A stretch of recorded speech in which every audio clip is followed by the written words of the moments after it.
Alright, week 2 getting continued here. We got plenty of time. Hopefully get through 3, maybe even 4 games. We'll see. But, yeah, we had Ravens at Bengals last night. That went well for the Ravens. Not so well for the Bengals, but hey, it is what it is. We're going to start now here with Seahawks at Lions. Yeah, I don't know what I'm pausing for. Yeah, Seahawks at Lions here. Picking up with the Seahawks. They don't have any scenarios this week, so it's literally just play the game. Oh, I gotta pull up the stream on my computer. Bitrate's going crazy right now for some reason. I don't even know what that is. Oh, let's see. Team profile. Ooh, Seahawks have another guy that they can train. I'm gonna train the other defensive end, Boye Mafe, because we need it. So it's gonna be Darrell Taylor, Kobe Bryant, Trey Brown, and Boye Mafe getting the training. Oh man. Let's start with Darrell Taylor and work our way across. Forgot Pete Carroll got the after-school tutoring upgrade finally. Kind of shocked he didn't already have it because he's really great with young players, but oh well. Oh, oh. Taylor got caught a little bit. It's all right though. He still made it.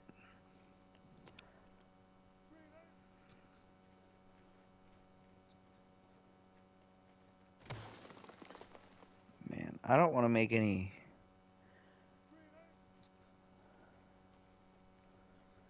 harsh judgments of any teams right now as far as real life go.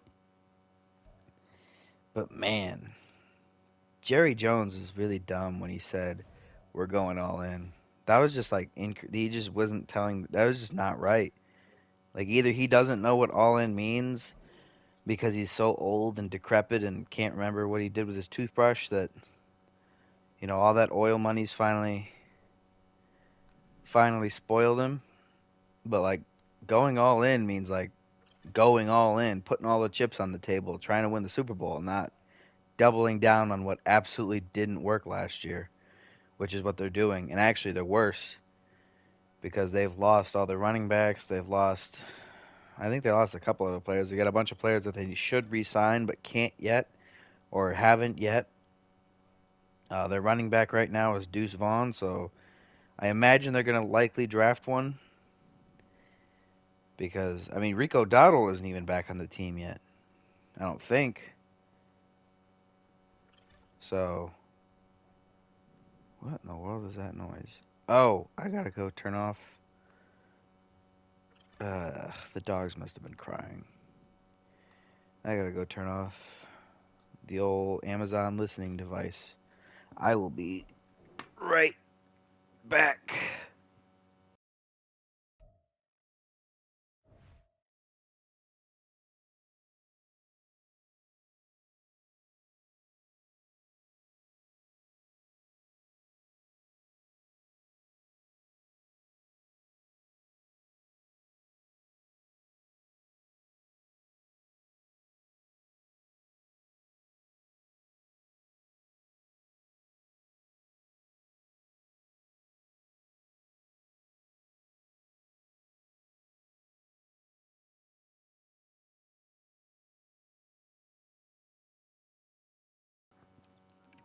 Yeah, somebody set the old, I don't want to say its name because then it turns on, Amazon listening device to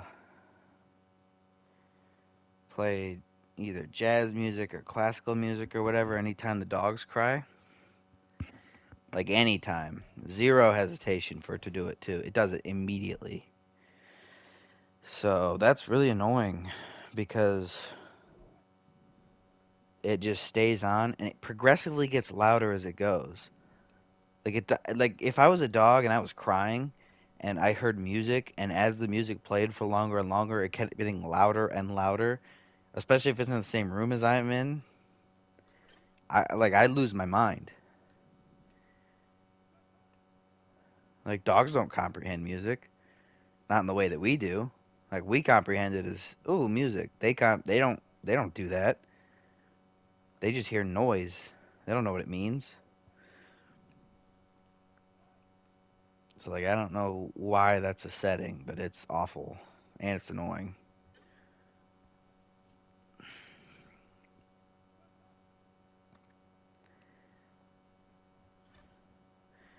But yeah, this is going to be a battle of the winless teams so far between the Seahawks and Lions. Lions obviously went to overtime with the Chiefs. I don't remember how the Seahawks game last week went.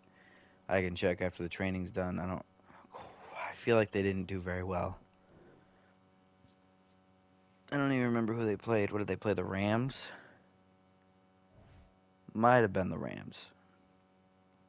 Yeah, because the thumbnail was Jared Goff and Russell Wilson.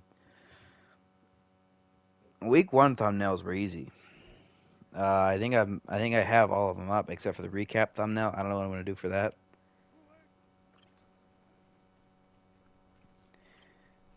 What I might do is try to squeeze as many quarterbacks into one screen as I can on their original teams, just like headshots, like the 32 starting quarterbacks, maybe in overall order or something, with their head. Oh, all right, that works.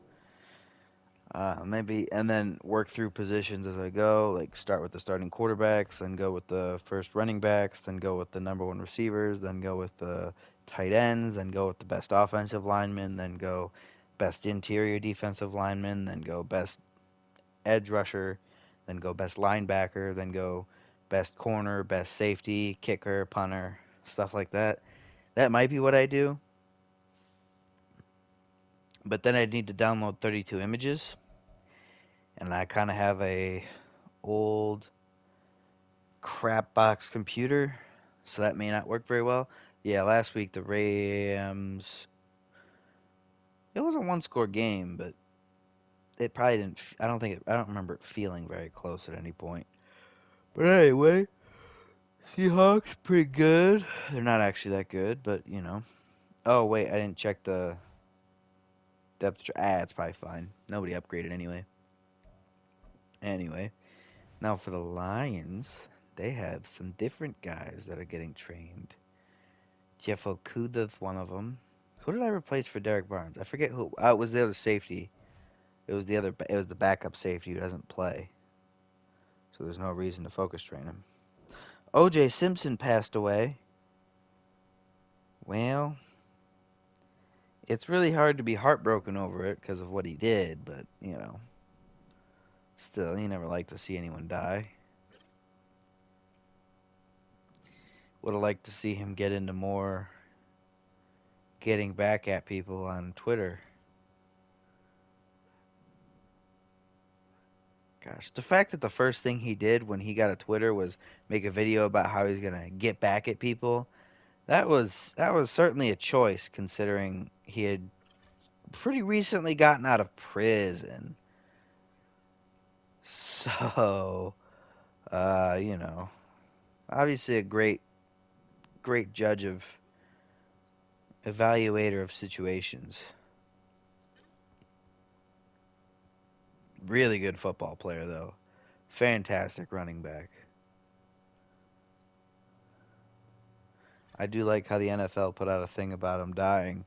It's like, oh man, after his battle with cancer, like, are we just supposed to forget that he just straight up murdered two people or one person or whoever? I forget who he murdered, but he definitely murdered someone. Like, are we just supposed to forget about that? Like, huh? But still, great football player.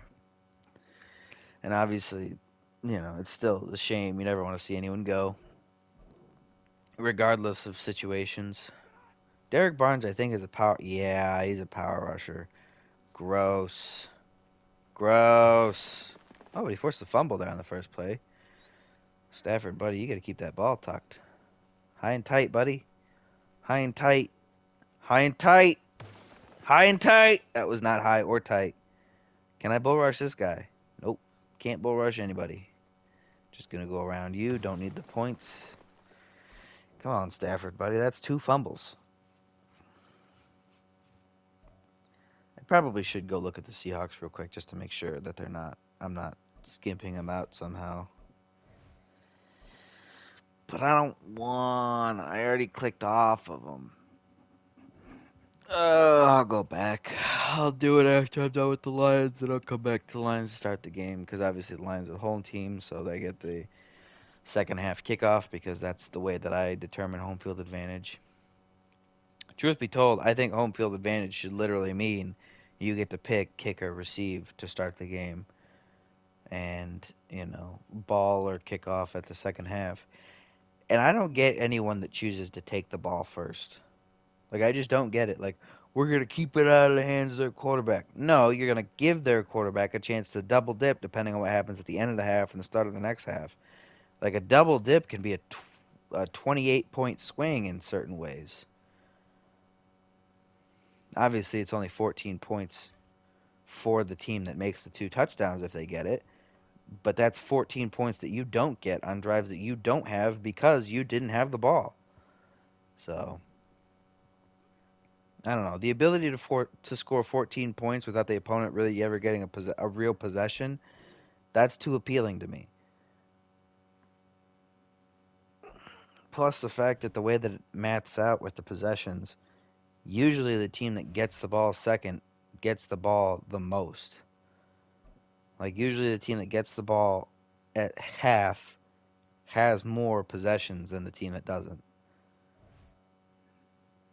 And obviously, it's only by 1 because the possessions go back and forth. But let's see, adjust lineup. There better not be any overall drops for morale. There's a bunch. All 3 interior offensive linemen. Honestly, Jonah Jackson, if Tomlinson's going to be the same overall as you, I'm going to have you play because you're way younger. Hawkinson went up. Hawkinson knows what's up. Let's see. Nothing to touch there. Jahmyr Gibbs and DeAndre Swift. What a backfield. What a backfield. Is DeAndre Swift the power back? Yeah, he's the power back. Not a great power back, honestly. Phew! Might have to draft one to give him one. But the first pick is probably going to be a defensive end for this team because they need one real bad. They need one real bad. Like, Van Noy's fine and all, but he's super old and he's going to retire. So, oh my gosh, I'm about to die. Holy moly. Yeah, still being down there, Aleem McNeil is pretty rough for the Lions. Let's look at the Seahawks real quick. I didn't look at them, make sure that there's nothing I need to move. Ugh. I really hope that my breathing isn't like going directly into anyone's ear holes because that I don't mean for it to be. This mic is really touchy because if I make it not sensitive enough, I'm super quiet no matter what I do. Like, I can scream into it, and if it's not sensitive enough, it just says nope. But then as soon as I make it like kind of good, I can hear every single breath I take when I test it. So I don't know how well that translates over, but I just hope it's not as bad as it sounds on my end. Obviously, I don't test it through Twitch or anything. I just test it through the PlayStation's microphone testing, but not that that makes a huge difference. But Jerron Reed, Poona Ford. Devin Witherspoon down and overall. That's unfortunate. Gosh, Kobe Bryant and Trey Brown. I need these 2 to really develop. Need them really to pick it up. Because if they can pick it up, Boye Mafe and Darrell Taylor can pick it up. And then the rest of the defense can just kind of stay about where it is. This is a monster defense. I mean, absolute unit of defense. Then offensively, tight end could be better. Quarterback could be a lot better. Honestly, those are the only 2 weak points this offense. Tight end and quarterback. if it wasn't 75 overall Russell Wilson and, honestly, although Will Dissly's fine, he's a good blocker, good in the run game, but that doesn't mean a whole lot because you want your tight end to be a playmaker in Madden because Madden doesn't care about running the ball. I didn't mean to hit that. That is my bad. Oh, gosh. I'm real gassy up top today. It's interesting. A lot of burping, a lot of just little mini hoots. But anyway, let's get the game going.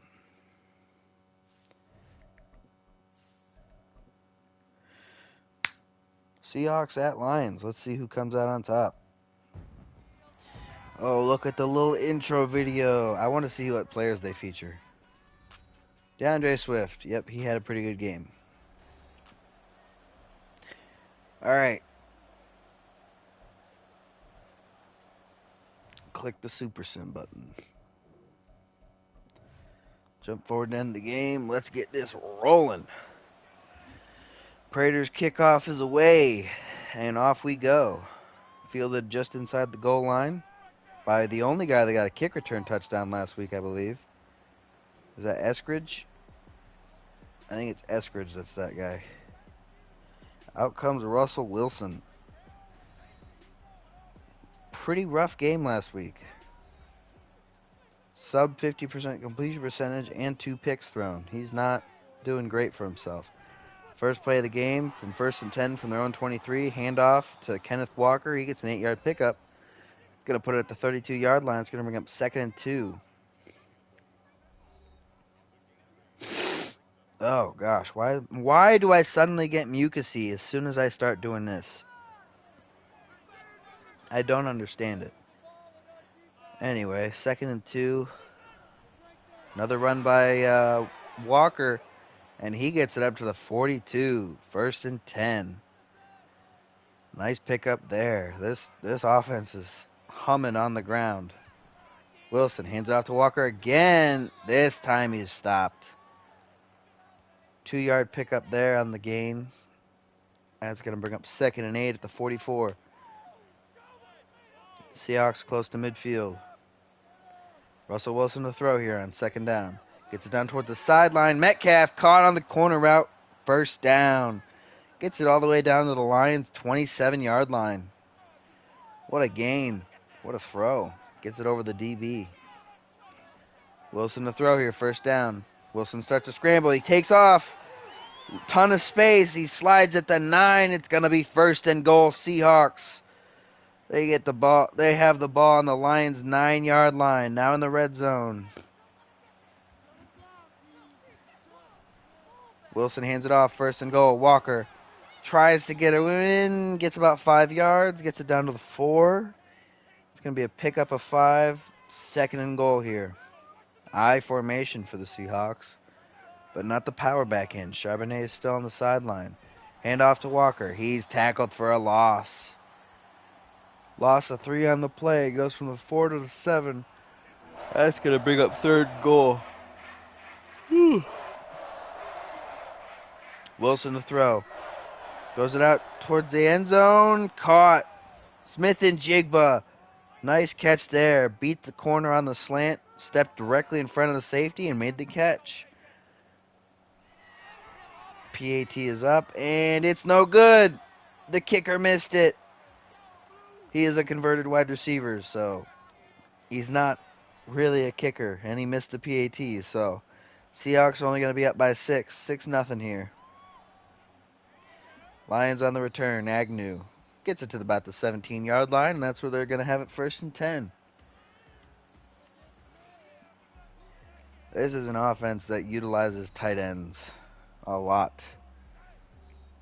Stafford had a rough game last week. He had 2 picks, no touchdowns, decent completion percentage and good yards, but Stafford hands off to Gibbs on the 1st down play, gets a 1-yard gain there up to the 18-yard line. Drive started at the 17. Now the Lions have it 2nd and 9 at the 18 after the 1-yard pickup. Stafford, this time he hands it off to Swift. Swift with good blocking, gets it out to the sideline. Oh, Pretty good play there. 9-yard pickup, enough for a first down. It's going to be Lions 1st and 10 at the 27-yard line. Stafford hands off to Swift again. Tries to make a move, and he can't get away. Tackled for a loss. 2-yard loss on the play. It's going to bring up 2nd and 12, pushed back to the 25. Stafford hands it off to Swift again. Tries to get to the outside, and he's not going to get there. Tackled for no gain. It's going to bring up 3rd and 12 at the 25.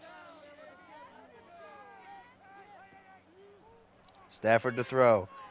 Down towards the sideline. Overthrew his receiver. Couldn't get it to Jamison Williams. That's going to bring up 4th down. Lions going to put it away from their own 25-yard line. The kick is away. Fielded at about the 30-yard line.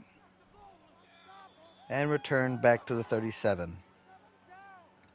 So the Seahawks are going to have it now 1st and 10 at their own 37-yard line, coming out for their second drive of the game.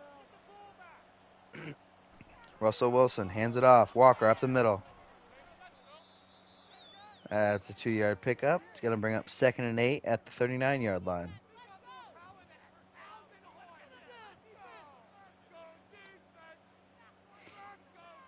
Russell Wilson to throw on 2nd down. Gets it out. Smith and Jigba. 3-yard pickup there. It's going to bring up 3rd and 5 at the 42. Let's see what the Seahawks have here. Russell Wilson to throw. Rolls out to his left. Scrambles. Keeps it. Tries to make a man miss, but he's caught from behind by Hutchinson. Only a 3-yard pickup. That's going to bring up 4th down. Seahawks going to putt it away from their own 45-yard line. Good opportunity to pin the Lions back here. Punt gets away clean. Bounces at the 4 and goes directly into the end zone. Didn't check up like they needed it to. And now Tracy Walker is hurt. Shocker. He does tend to do that in real life too. So, Lions have it 1st and 10 at their own 20. Stafford gives it to Swift. Tries to get to the outside. Has a seam there. Gets caught by the safety, but not before picking up an 18-yard run.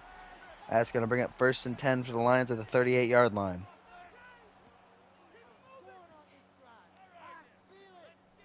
Stafford to throw on 1st down. Gets it out over the middle. St. Brown. Amon-Ra St. Brown tries to push an entire pile of Seahawks defenders.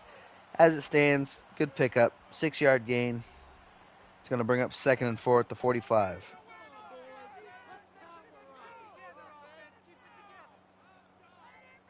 Stafford to throw. Gets it out to Laporta. Moves the sticks there. Gets it down to the Seahawks 46. Lions across midfield now. 9-yard pickup there. It's going to be 1st and 10. Stafford to throw again. Gets it out to Jamison Williams. And he's going to pick up about 4. It's going to make it 2nd and 6 at the 43-yard line. This Lions offense, they take a second to get going, but once they're going, they start humming. Stafford to throw on 2nd down. Gets it out to the corner. Hawkinson. Nice grab. Catches it as he's going down and getting hit. That's going to put the ball at the 25 after moving the sticks. 1st and 10 Lions.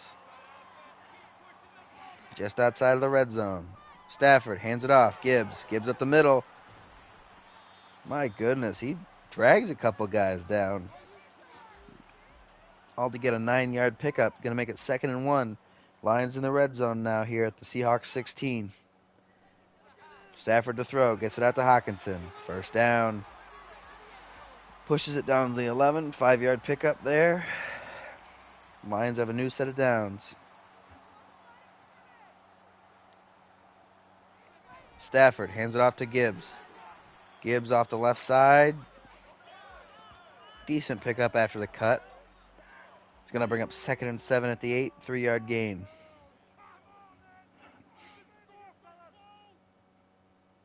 Stafford to throw here. Gets it out towards his flat. Amon-Ra St. Brown makes the catch, but only a 2-yard pickup there. It's going to be 3rd and 5 at the 6-yard line. They don't need a touchdown. They can just get a 1st down here. Stafford to throw. In the end zone. No, he can't hang on. Jamison Williams has it knocked away. He can't hang on through the contact. That's going to be an incomplete pass. That's going to bring up 4th and 5 at the 6-yard line. Lions going to settle for 3 here. Snap good, hold good, kick is up, and it's good. So they're going to have the lead of the Seahawks here. It's going to be 6-3. Lions definitely have the kicking advantage. Seahawks obviously had their kicker miss a PAT. So, not great look for them. Fumble on the return. The Lions fall on it. Oh, what a play. Eskridge.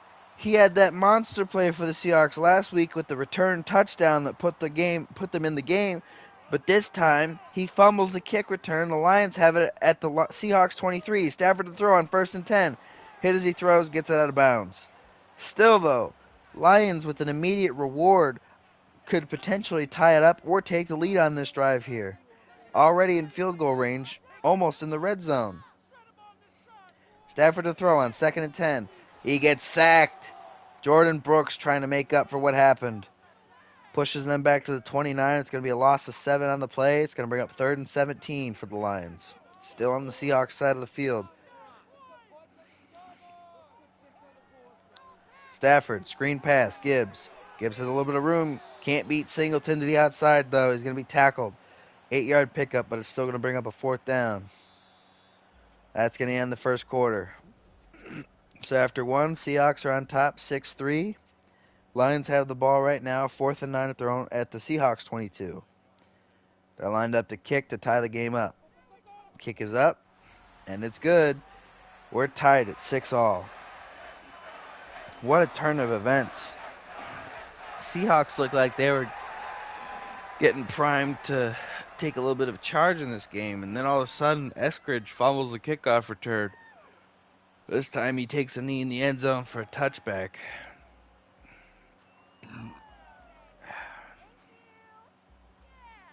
What an unfortunate play for the Seahawks. I will be right back. I have to go to the bathroom.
Okay, I'm back.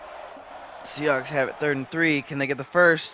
Oh, what a catch by Smith and Jigba. Way to hang on through the hit. That's going to be a Seahawks first down at the Lions' 36-yard line. Must have missed quite the drive so far.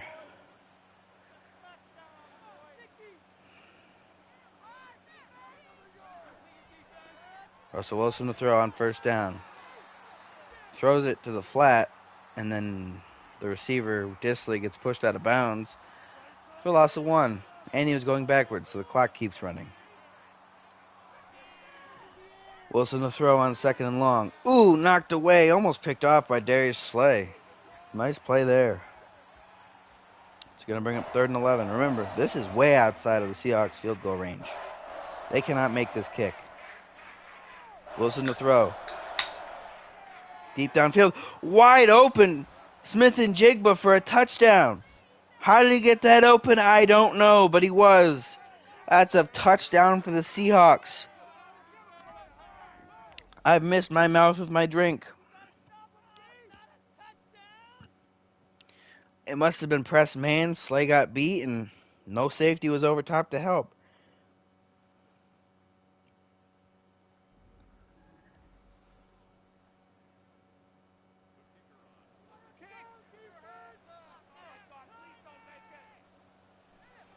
PAT attempt is up.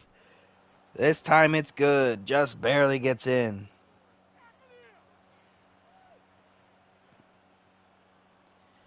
Kickoff is away. Fielded at the 1. Returned by Agnew to the 21-yard line. That's where the Lions are going to start this drive. 1st and 10. I'm still shocked by that long touchdown throw to Smith and Jigba. I didn't think he'd get that wide open. I didn't know how he got that wide open. Lions got to stop calling cover 1 press man without a blitz. Stafford to throw. Swings it out to Swift, but that's going to count as a rush because he threw it backwards. No gain on the play. Could only get it back to the line of scrimmage. It's going to bring up 2nd and 10, still at the 21. Swift on the handoff this time.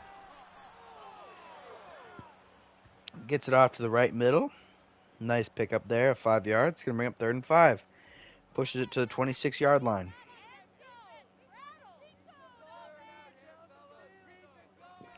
Stafford to throw on 3rd down. Gets that to Hawkinson over the middle. Oh, it's complete, but it's going to bring up 4th and inches. He's not quite far enough for a 1st down.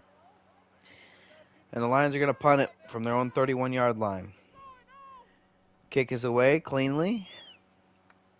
Gets down to about the 21, 22-yard line. That's where it's fair caught. And that's where the Seahawks are going to start their next drive. 1st and 10 at their own 22. Up by 7. Wilson to throw. Under pressure, he's sacked. Deshaun Hand gets him. He's had a rough couple of seasons these past few years.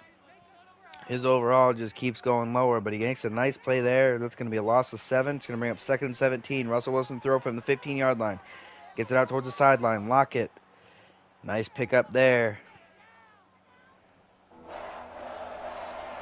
16-yard gain. It's going to be 3rd and 1 at the 31-yard line. Wilson fakes the handoff to Walker. Under pressure, throws it downfield. Metcalf. Nice grab there. Hutchinson hurt on the play. Seahawks now have it at the 48 of the Lions, 1st and 10, after the huge pickup by Metcalf. Wilson gets it out to Disley. Nice grab there. It's going to be a 5-yard pickup. It's going to be 2nd and 5 at the 43-yard line. Wilson to throw on 2nd down. Flings it out. That's Metcalf again. This time he can't hang on through the contact. That's going to bring up a 3rd and 5. Still at the 43 after the incompletion.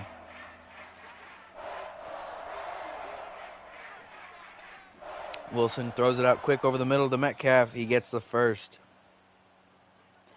Gets it up to the 37-yard line. Quick pitch and catch there. Gets a 1st down. 1st and 10 here for the Seahawks. Wilson fakes the handoff to Walker. Starts scrambling. Slides down after a 5-yard pickup. Gets the ball to the 32-yard line. It's going to bring up 2nd and 5.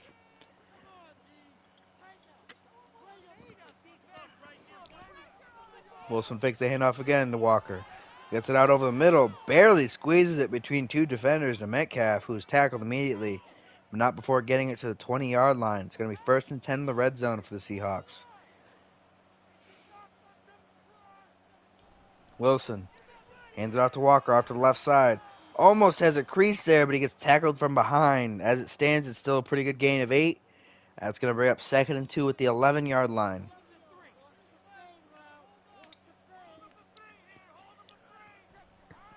Wilson hands it off to Walker, left side, power. Maybe it was base, I couldn't tell. I didn't really pay attention. Still, for 1-yard pickup there. It's going to bring up 3rd and 1 at the 10. Kenny McIntosh in the game. He's the fullback. He's making a block. Wilson to throw. Wilson to the corner of the end zone. Disley can't hang on. That's going to bring up 4th and 1 at the 10-yard line. Seahawks going to go for it. They really don't trust their kicker. 4th and 1 from the 10. Wilson to throw. Out of the middle, knocked away by Jelani Tavai. He didn't have to do anything. Wilson threw it into his leg. Lions going to take over at their own 10-yard line. 1st and 10 after the turnover on downs. Nice stop by their defense. Oh, Stafford hands it off to Swift to the outside. He gets an angle. He breaks a tackle. Oh, he gets all the way down to the 36. 26-yard pickup there by Swift. That's why you can't let him get to the outside, him or Gibbs. That's going to be a 1st down for the Lions. Huge pickup there. Stafford hands it off. Swift. I think that was trapped, but instead of going up the middle, he went to the right side. Still 2-yard pickup there. It's going to be 2nd and 8 at the 38-yard line. 3:16 to go in the half. Stafford to throw on 2nd down. Knocked away by Singleton. Nice play there. Stafford was trying to get it to Hawkinson, but Singleton said, no, sir. It's going to bring up 3rd and 8 at the 38-yard line. Stafford to throw. Throws it down to the bottom of the screen. Completely to nobody. Picked off. Easy interception there. Who is 33? Shaquille Griffin. I always mix which one's Shaquille, which one's Shaquem. Shaquem's the one with the one hand. Shaquille Griffin with the pick 6. I mean, Stafford with a terrible throw out to the flat to Laporta. Completely underthrew it. Shaquille just had to walk under it and take it to the end zone. PAT's up and no good.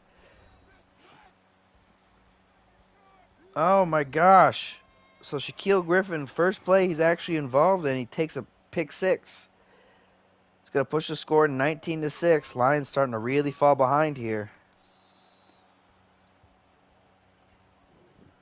They return the kickoff to the 24. They're going to have it again. 1st and 10 at their own 24. Stafford hoping to not throw a pick this time. They're going to have to throw the ball here too because it's 3 minutes to go in the half and it's 1st and they need points. Starts the drive off with a 4-yard throw on the RPO. Gain of 4 there. Gets it to 2nd and 6 at the 28. Stafford hands it off to Swift at the middle. Tries to make a move, but he can't create some space for himself. That's going to be only a 2-yard gain. It's going to bring up 3rd and 4, and that's going to be the 2-minute warning. So with 2 minutes to go, Lions down by 13. 3rd and 4 at their own 29-yard line. All 3 timeouts, though. Stafford to throw. Gets it out over the middle. Caught. Williams. 1st down. Lions hurrying up here. Trying to save those timeouts for if they need them later. Stafford to throw. Gets it down toward the sideline. It's caught. Laporta. He gets out of bounds at the 38-yard line. Nice pickup there. That's another Detroit 1st down. They're on the Seahawks side of the field now. Stafford to throw on 1st down. Over the middle. Incomplete. Overthrew his receiver, Amon-Ra St. Brown.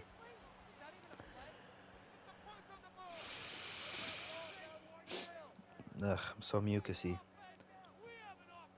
No idea why. I'm completely fine when I'm not doing this. It always comes back while I'm doing this. 2nd and 10. Stafford to throw. Gets it out to Hawkinson towards the sideline, but he goes down in bounds. That's going to make it 3rd and 2 after the pickup of 8.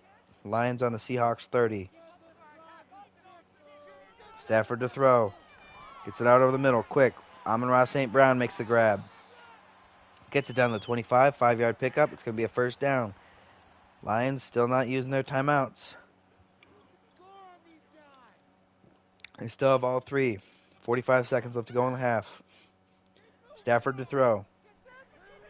Towards the end zone. Caught. Amon-Ra St. Brown. Touchdown. Lions make it now a 7-point game with the PAT pending. Kick is up, and it's good. It's now a 6-point game. 19-13. Seahawks still on top. Kickoff being returned now. That was a great throw by Stafford, and must have been a fantastic route by St. Brown because he was wide open in the end zone. Seahawks going to have it here, 1st and 10 at their own 21-yard line. 35 seconds, but they have all 3 timeouts, so they may try something here. However, their field goal range is horrendous, so Russell Wilson to throw on 1st down. Rolls out to his left, keeps it, slides after a 4-yard pickup down at the 25-yard line. It's going to bring up 2nd and 6, and that's going to likely end the half.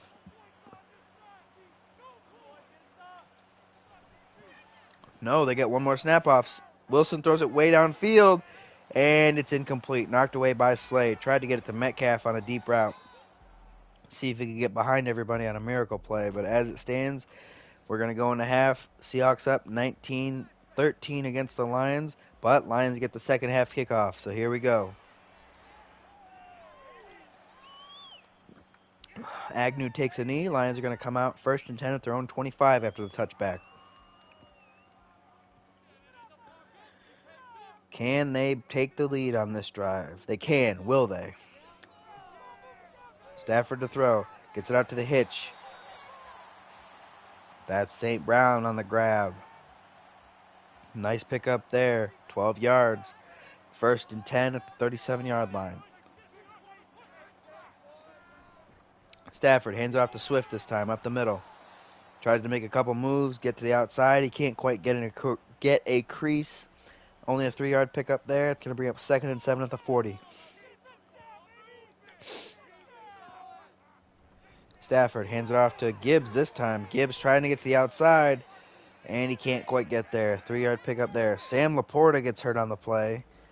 That's going to bring up 3rd and 4 at the 43-yard line. So that means Agnew's going to be in at the slot now. Stafford to throw on 3rd down.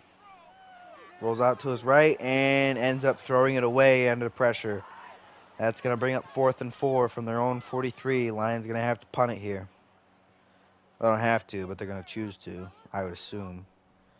Kick is away clean. Bounces at the 9 and can't check up. Rolls into the end zone. That's a touchback. So out come the Seahawks with the ball at their own 20-yard line. 1st and 10. Chance to extend the lead on this drive. Wilson to throw. Flings it down over the middle, not over the middle, to the bottom of the screen. Incomplete. Broken up by Okuda.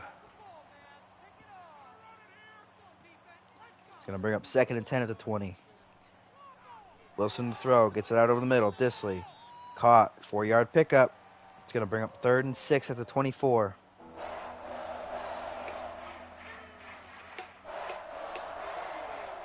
Wilson to throw.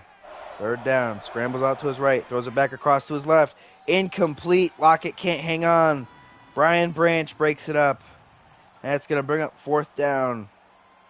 Seahawks going to punt it away from their own 24-yard line. Kick gets away. Received at the 21-yard line and returned to the 27. Lions going to have it here, 1st and 10 now. Let's see if they can do anything this time.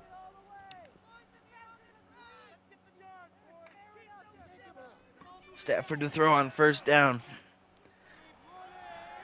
Down the sideline to Hawkinson. He makes the grab. What a pickup there. Gets it all the way down to the 50-yard line on the play. That's going to be a new set of downs. Lions at midfield now. Stafford changing the play. Lions in empty. Stafford to throw. Gets it out to Jamison Williams quick in the slant, but doesn't really matter because he gets tackled for no gain. It's going to bring up 2nd and 10 at the 50-yard line. Stafford to throw. Gets it down to the flat. Hawkinson. That's going to be a 6-yard pickup there. It's going to bring up 3rd and 4 at the 44.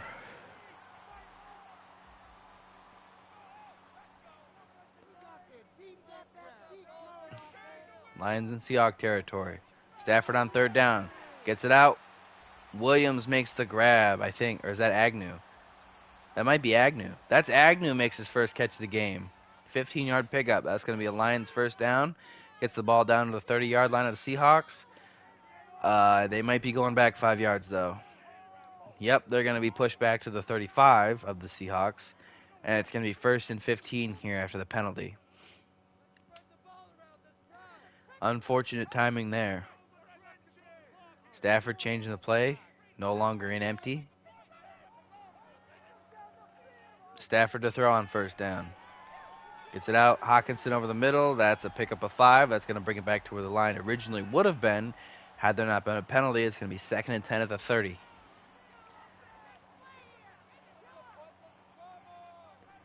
Stafford fakes the handoff to Gibbs.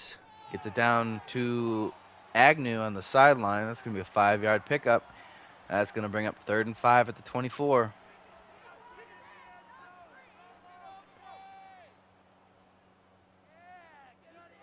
Stafford fakes the handoff to Gibbs. To throw, he gets sacked. The duo at end, they both sandwich him. Boye Mafe and Darrell Taylor. They both get there, forcing a loss of 10, pushing them back to their own 30 or the Seahawks 35-yard line. Lions going to have to settle for 3 here. Field goal try is up. And Prater's kick is good. The Lions going to close it to a 3-point game, but they're still losing. It's going to be 19-16 here. Kickoff is away. Fielded by the Seahawks just inside the end zone. And returned to the 19-yard line. So out comes Russell Wilson and the rest of the Seahawk offense. Let's see if they can extend their lead here, because it's running thin. 1st and 10 from their own 19. Wilson to throw. Under pressure. Gets hit as he throws. Still gets it out to some. Who is that? Is that Colby Parkinson? That's Colby Parkinson on the catch. 11-yard pickup.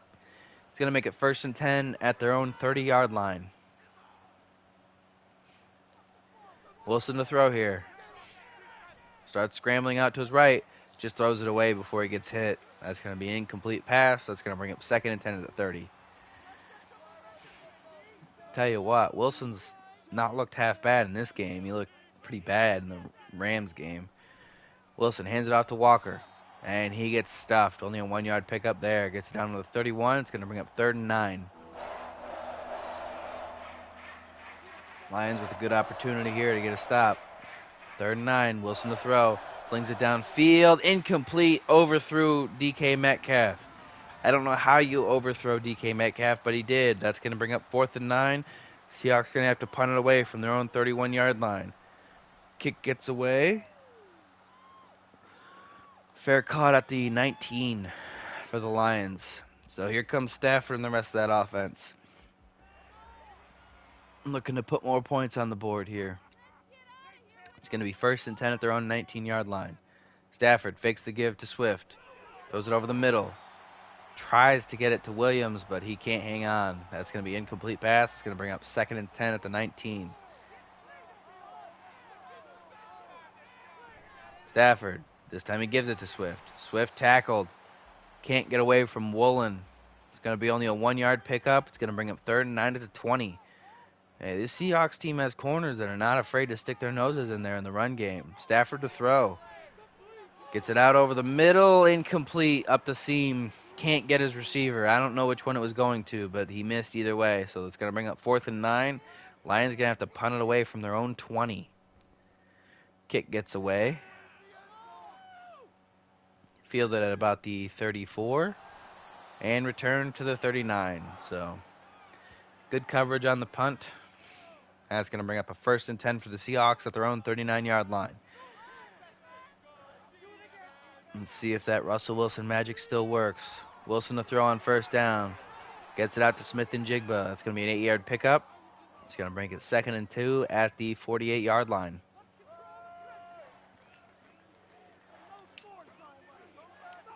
Wilson to throw again. Wilson scrambles up the middle, gets the 1st down, and then eventually slides down at the 45 of the Lions. They cross midfield, move the sticks. It's going to be 1st and 10.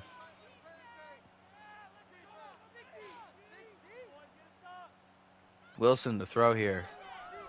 Tries to get it to Metcalf, but Darius Slay makes a pick. Can't get the run back all the way, but he does make a decent return. Gets it to the 48 of the Lions. Oh my goodness. Wilson tried to force a quick fade to Metcalf. but he bulleted it instead of throwing it over top, and Slay was sitting right underneath it the whole time. Picked it off easy. That's going to be 1st and 10 Lions. Second turnover for the Seahawks. Stafford to throw over the middle. Amon-Ra St. Brown, wide open grab.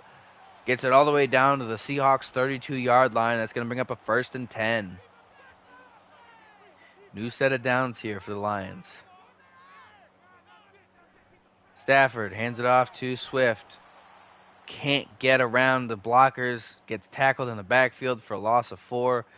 That was just a messy play there for the Lions offense. That's going to make it 2nd and 14 at the 36-yard line. Still in field goal range. Matt Prater's got a big leg. This time the pitch out to Swift. He makes one guy miss, but then he's tackled for another loss of 4. That's going to bring up 3rd and 18 back up at the 40. I don't think I've ever seen that toss play actually work. Lions, Stafford to throw. Stafford under pressure, and he can't get away. The duo at end, Darrell Taylor and Boye Mafe, get him again. Why is it that they both get there at the same time when every one of them does get there? Like, y'all can get your own sacks individually. You don't have to meet at the quarterback every time. Either way, Lions going to have to punt it away from their own 44. Punt hits at the 5 and then rolls into the end zone. Doesn't check up. They do not know how to do a kick that bounces. Or what's it called? I forget what it's called. It's the one where you click one of the buttons and it kicks it differently.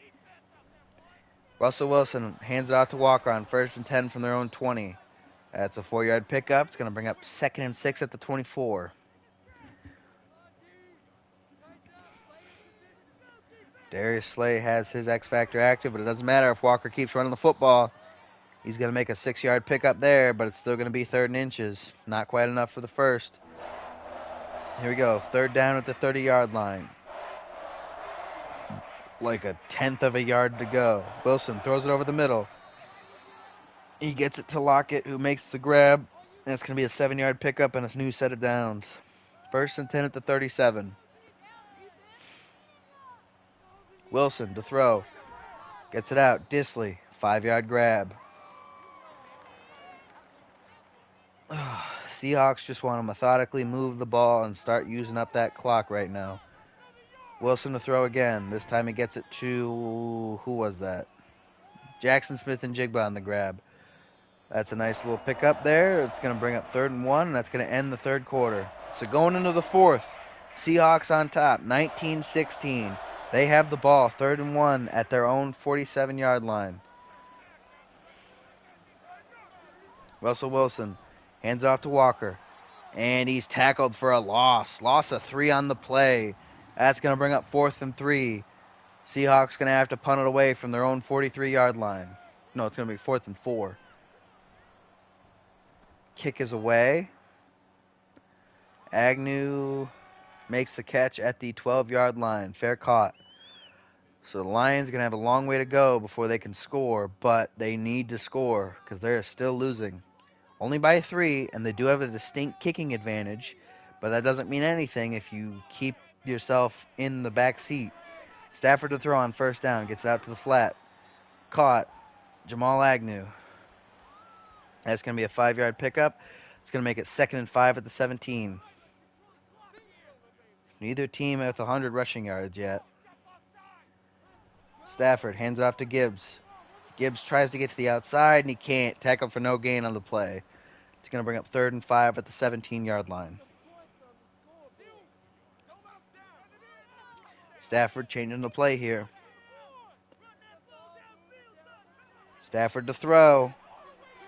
Downfield, knocked away. Is that Witherspoon? That's Witherspoon on the play. That's going to bring up 4th and down, and the Lions are going to have to punt it away from their own 17-yard line. Boy, this offense just can't get it going when they need to. Fair caught at about the 33-yard line. That's where the Seahawks are going to take over. Oh, man, I really have to go to the bathroom now. That's unfortunate. Russell Wilson to throw here. Gets it out. Downfield. Disley. Nice play there. Hangs on through a big hit there. Gets it to the Lions 45 after one play. That's going to be a huge pickup. New 1st down. Wilson to throw. Gets it out. Oh, Walker can't hang on through the hit there. Tavai knocks it away from him. That's going to bring up 2nd and 10 at the 45. Wilson hands it off to Walker. Walker gets about 2 yards up the middle inside. That's going to bring up a 3rd and 8. Kyle Van Noy on the stop. 43-yard line. Seahawks need to get to the 35 for a first. Wilson to throw. Rolls out to his right. Keeps it. Can he get there? He breaks a tackle, and he pushes another guy. He already made it to the 35. He just wanted to get to the 30 before going out of bounds. That's going to be another first down for the Seahawks. Down to the Lions' 30-yard line. 1st and 10. Wilson hands it off to Walker up the middle, and this time it's stuffed immediately. Loss of 2 on the play. Deshaun Hand may have a nice game for himself. That's going to bring up 2nd and 12 at the 32-yard line. Wilson fakes the handoff to Walker. Flings it downfield. It's caught. Lockett. Touchdown. Caught it over a defender and then beat another one to get in the end zone. That's going to put them up by currently 9. Let's see if they make the PAT. It's actually a question here. Kick is up, and it's just barely good. They're up by 10. I'm going to go to the bathroom again. Oh, gosh. Lions in a pretty desperate spot here now, down by 2 scores as they get the ball on the kickoff. Field it for a touchback. They're going to have it 1st and 10 at their own 25. I will be back when I am done.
Oh, I'm back. What happened? Seahawks or Lions not get a first down on a 4th down try or something? Oh, that's exactly what happened. Or no, it's a fumble. That's not a fumble. He's down. He's down right there. That's not a fumble. All right, come on. We can skip this process. Oh boy. So the Lions still driving. Ooh, they got all the way to the Seahawks 43 so far. See if they can finish the job. That pass was knocked away at the line of scrimmage. That's going to bring up a 3rd and 8 at the 43-yard line.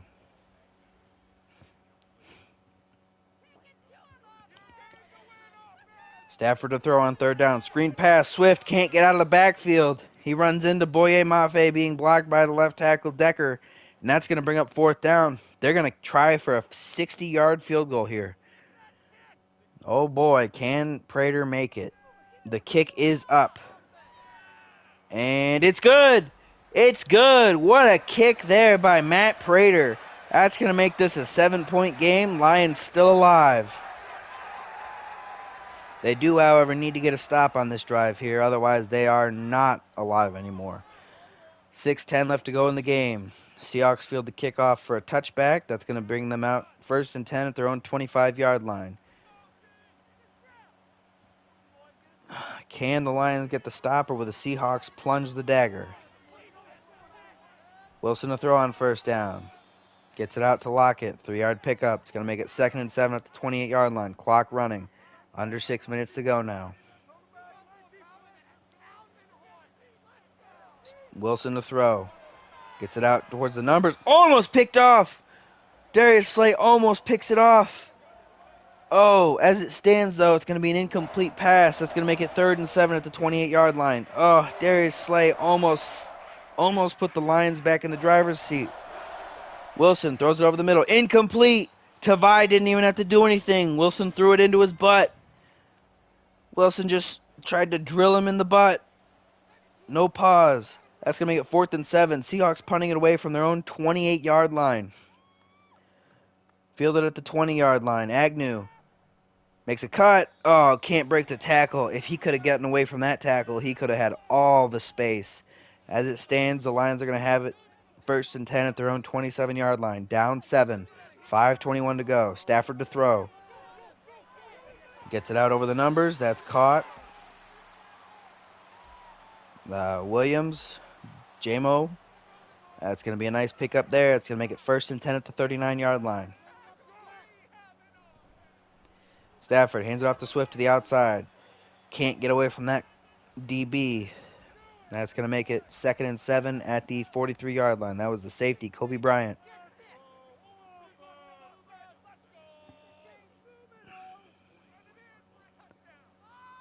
Stafford to throw here.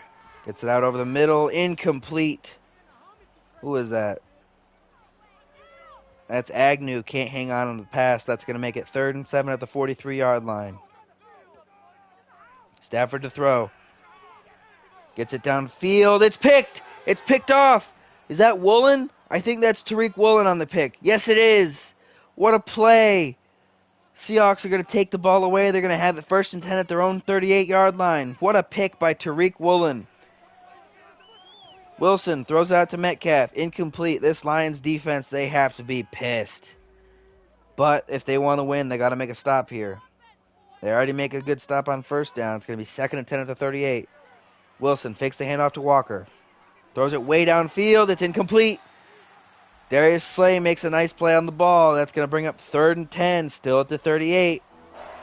This Lions defense's wet dream right now is to force a 3 and out. Russell Wilson fakes the handoff to Walker. Incomplete. He can't make the throw over the middle. That's going to bring up a 4th down. So the defense gets the 3 and out they need. 3 incomplete passes. Very little clock run off. But the Lions offense is going to be reset. Punt it gets away from the 38-yard line. Fair caught at the 15. Lions offense going to have to restart their drive, but they have another shot here. 3:43 left to go in the game. All 3 timeouts, down 7 at their own 15. Stafford hands it off to Swift up the middle. He fumbles. The Seahawks fall on it. They're going to have it 1st and 10 at the Lions 16-yard line. What a turn of events. DeAndre Swift now losing the football. And the Seahawks take over all the way in Lions territory. 1st down, they throw it for a 2-yard pickup. That's going to make it 2nd and 8 at the 14-yard line. Oh my gosh, DeAndre Swift can't hang on to the football as he's hit Wilson on the RPO gets it out to Will Disley. That's another short pickup. Gets it down to the 9-yard line. It's going to make it 3rd and 3. Pick up a 5 there.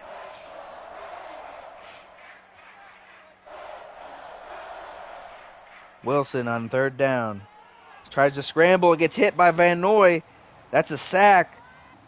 I don't think the Seahawks can make this field goal. That's a 2-minute warning here.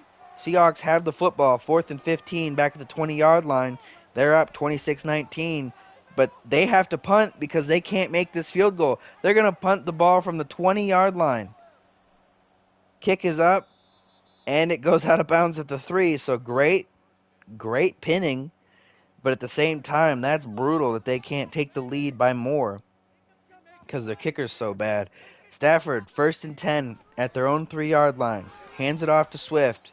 Swift gets a 1-yard pickup. I don't know what they're doing. They have less than 2. They got a minute 39 to go in the 4th quarter, down by 7 on their own 4-yard line. They got to move. What are they doing? Snap the ball. Stafford hands it off to Swift again. They're running the ball. What are they doing? They have to take their first timeout. They're running low on time. 1:27 left to go. They're at their own 6-yard line. They've gained 3 yards this drive so far. Stafford finally throws it. Gets it to Amon-Ra St. Brown at the 19-yard line. They got to hurry up. Minute 10 to go here. 1st and 10 from their own 19. Stafford to throw again. Throws it downfield towards the sideline. Incomplete. Nobody there.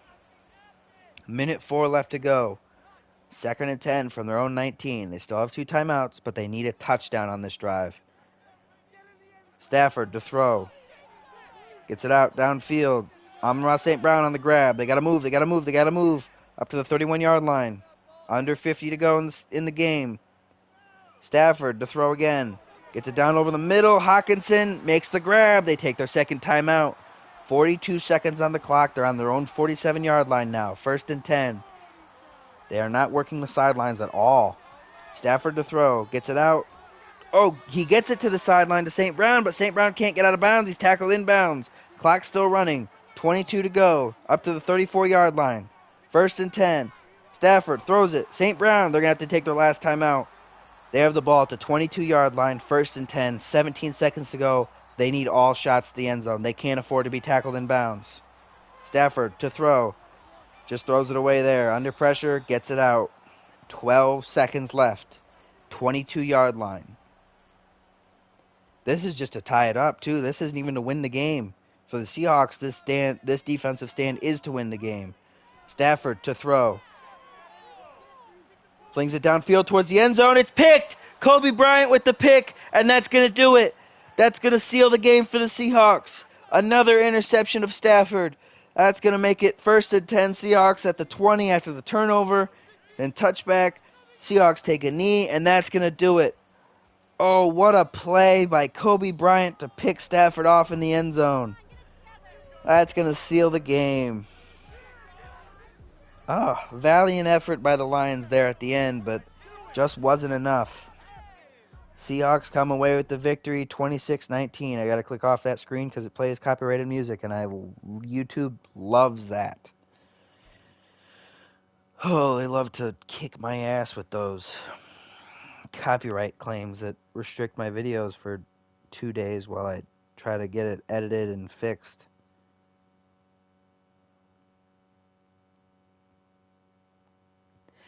Anyway, a couple upgrades for the Lions. Derek Barnes gets an upgrade. And so does safety Kirby Joseph get an upgrade. He's up to a 79 overall. I think he was only a 77 before, so I don't know what happened.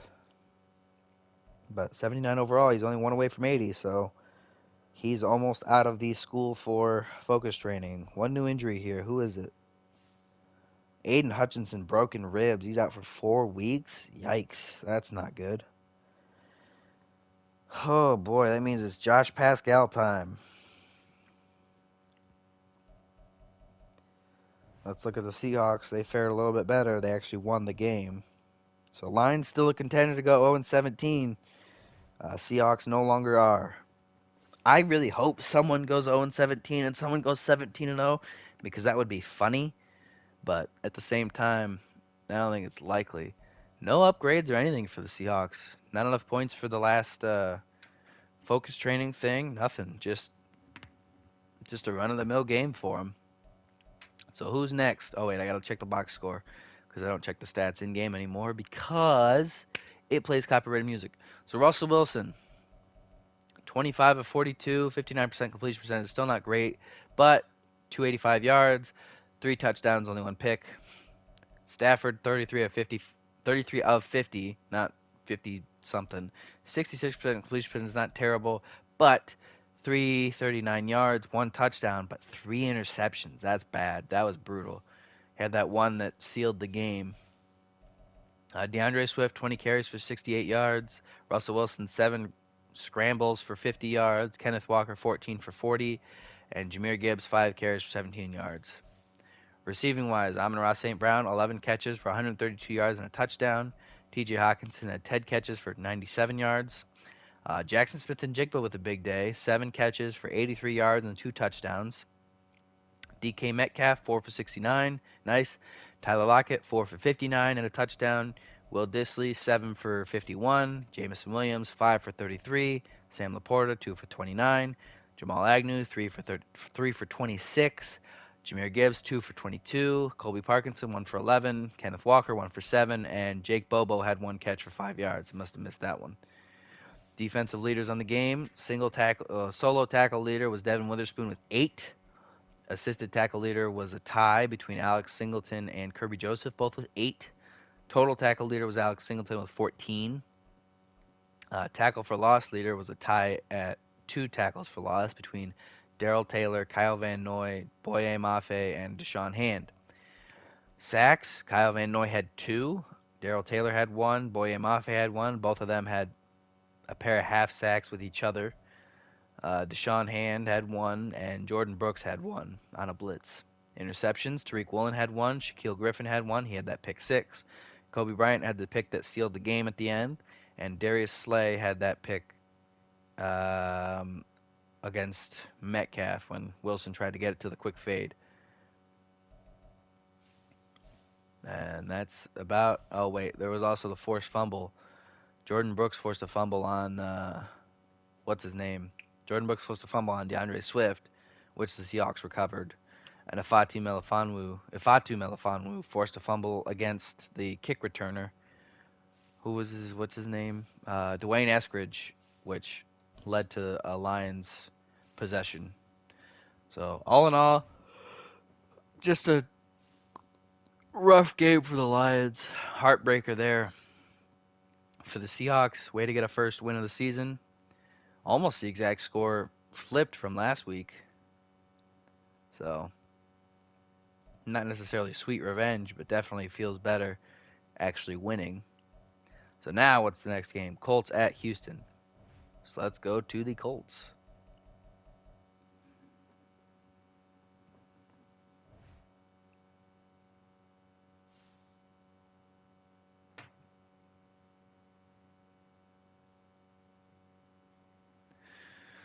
All right, let's see. We got a weekly strategy to go through.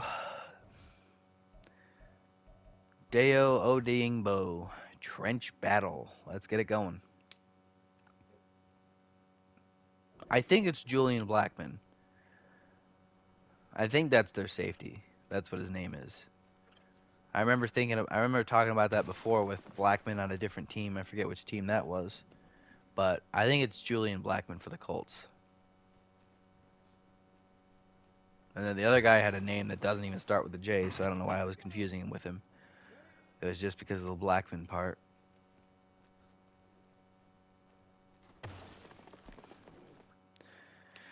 Alright, that's a success. I also want to focus on Kwity Paye, but I cannot because I can't do both of them, and also Richardson, and also Julius Brents, and we know our secondary needs it. Nick Cross, yeah, Julian Blackman, that's the safety for the Colts. Yeah. Oh wait, Kwity Paye got hurt, didn't he? Oh yeah, I forgot about that. That really sucks. That really sucks. Oh my gosh. Rodney Thomas, I could focus train eventually. Nick Cross, I could focus train. A lot of guys I could focus train. A lot of young, not necessarily low overall, but, in that middling overall group that I can try to bring up for this team. But obviously, I got to work on what I have right now before I do any of that.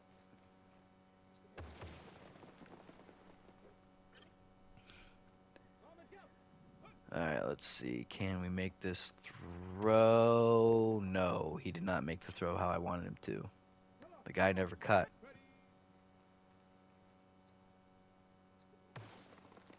Oh, not quite let inside enough. But still, gets 2 targets. All right, this is going to be a tough one to get to. Please, please. Okay, inner ring, I'll take it. All right, we just throw this here. Nope, threw it too far, or threw it too soon. Still, it's fine. This one shouldn't be too bad to get to. We just throw it across. Only an outer ring hit, but still it hit. Ooh, bullseye. That's enough for the gold. That's a nice, good throw. Not an impressive throw, but a good throw. And then just to top it off, we get an extra couple thousand points.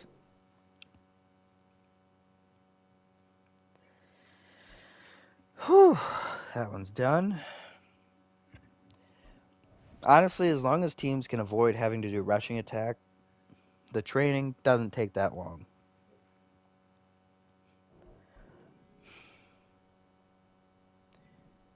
Like, even this one doesn't take that long, as long as I get it first try. Nice pick there. Brent's getting up. Colts won their first game, I believe, against the Jaguars? Okay, I guess he's just allowed to run a fade instead. Huh?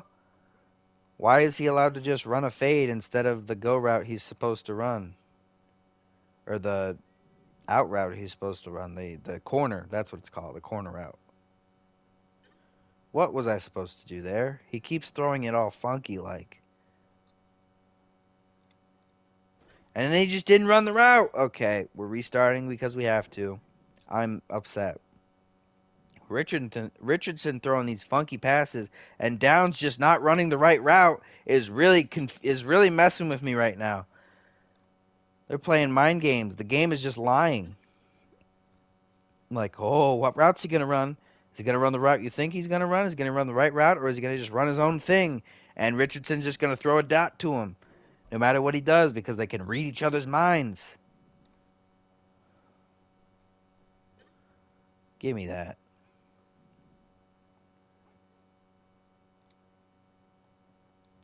Give me that. All right, this is off to a better start. All right, he's running a zig route. He can only run a zig route. And we just need to win one more rep. Please. Okay. All right, we're good. We made it. We win. We got gold. We're going to keep playing anyway because we have to. We got to finish out the reps anyway. Of course, Downs is faster. But it doesn't matter. We still have gold. Pick this off, Brents. Pick it off. Let's go. Come on. Oh, there we go. I'm always scared they're not going to undercut it all the way because they don't always undercut it all the way. I think when I start this next game, though, I'm going to make my lunch. I'm going to go start my lunch. So I will be out for probably like half the first quarter. But it's still going to be playing, so it's not like there's going to be nothing going on. I'm tempted to turn on Charles Davis and Brandon Gaudin while I'm gone. I'm not going to, but I don't know. Maybe eventually I'll start doing that whenever I'm going to be gone. But if I start doing that, then I'm just going to start not talking and letting them talk the entire time, and I'm just not going to contribute. And then at that point, what's the point of me even being here? So we'll see. Maybe I will, maybe I won't. That just kind of depends. Jonathan Taylor Does he have all the abilities yet? He does not have Bruiser or... I really wish he had Bruiser and Evasive because that's really what he is. He's an everything back, and then give him Human Joystick because that's what he is. I mean, he's the perfect back. He's not the best, but he's good at everything. Like, he's good at juking, he's good at spinning, he's good at stiff arming, he's good at trucking, and he can turn the corner pretty good. You give him a seam, he's usually gone. But as it stands, he just has armbar, jukebox, and reach for it. Because obviously he can't get the things before they're available to him.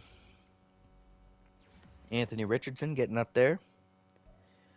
Pretty good. Rigoberto Sanchez, our punter, getting better. Not that that makes a huge difference, but hey. Honestly, the difference between a 90 overall punter and a 60 overall punter is negligible, to be honest with you.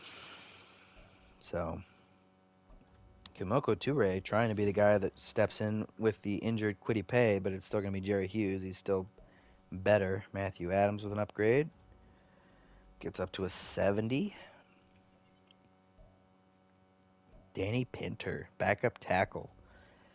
Getting an upgrade there up to 64. And JoJo Doman, one of our backup.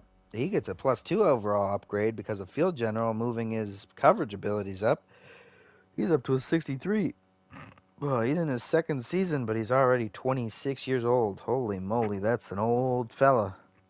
That's an old sophomore. Anybody I need to move? Not on offense, I don't think. Nope. Doesn't look like it.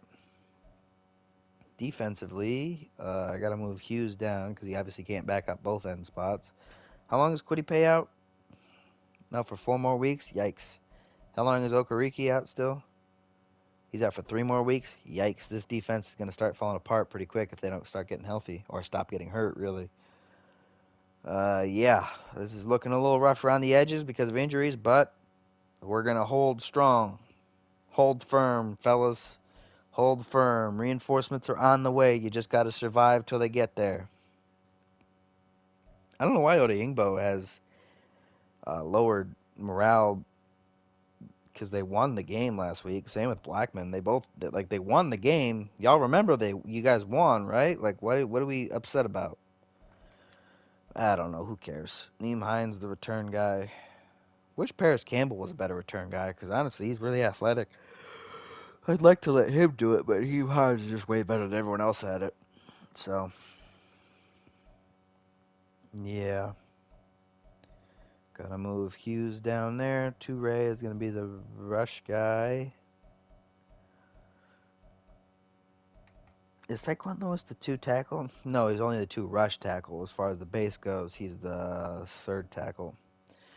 Anyway, that's the Colts adjusted. Nothing needed much changing. Just the backup shuffling around so Jerry Hughes isn't the backup and a starter. Because that wouldn't work. And now to the Texans, who are a marginally better team. And also a marginally worse team. Kind of weird, but they are. They have a really good defense. Not actually. It's not that good, actually, apparently. Breakout D lineman, Jonathan Grenard. Oh boy, he wants to step it up. He wants to sack the Colts quarterback. Good luck with that. Colts have a good offensive line there, bud.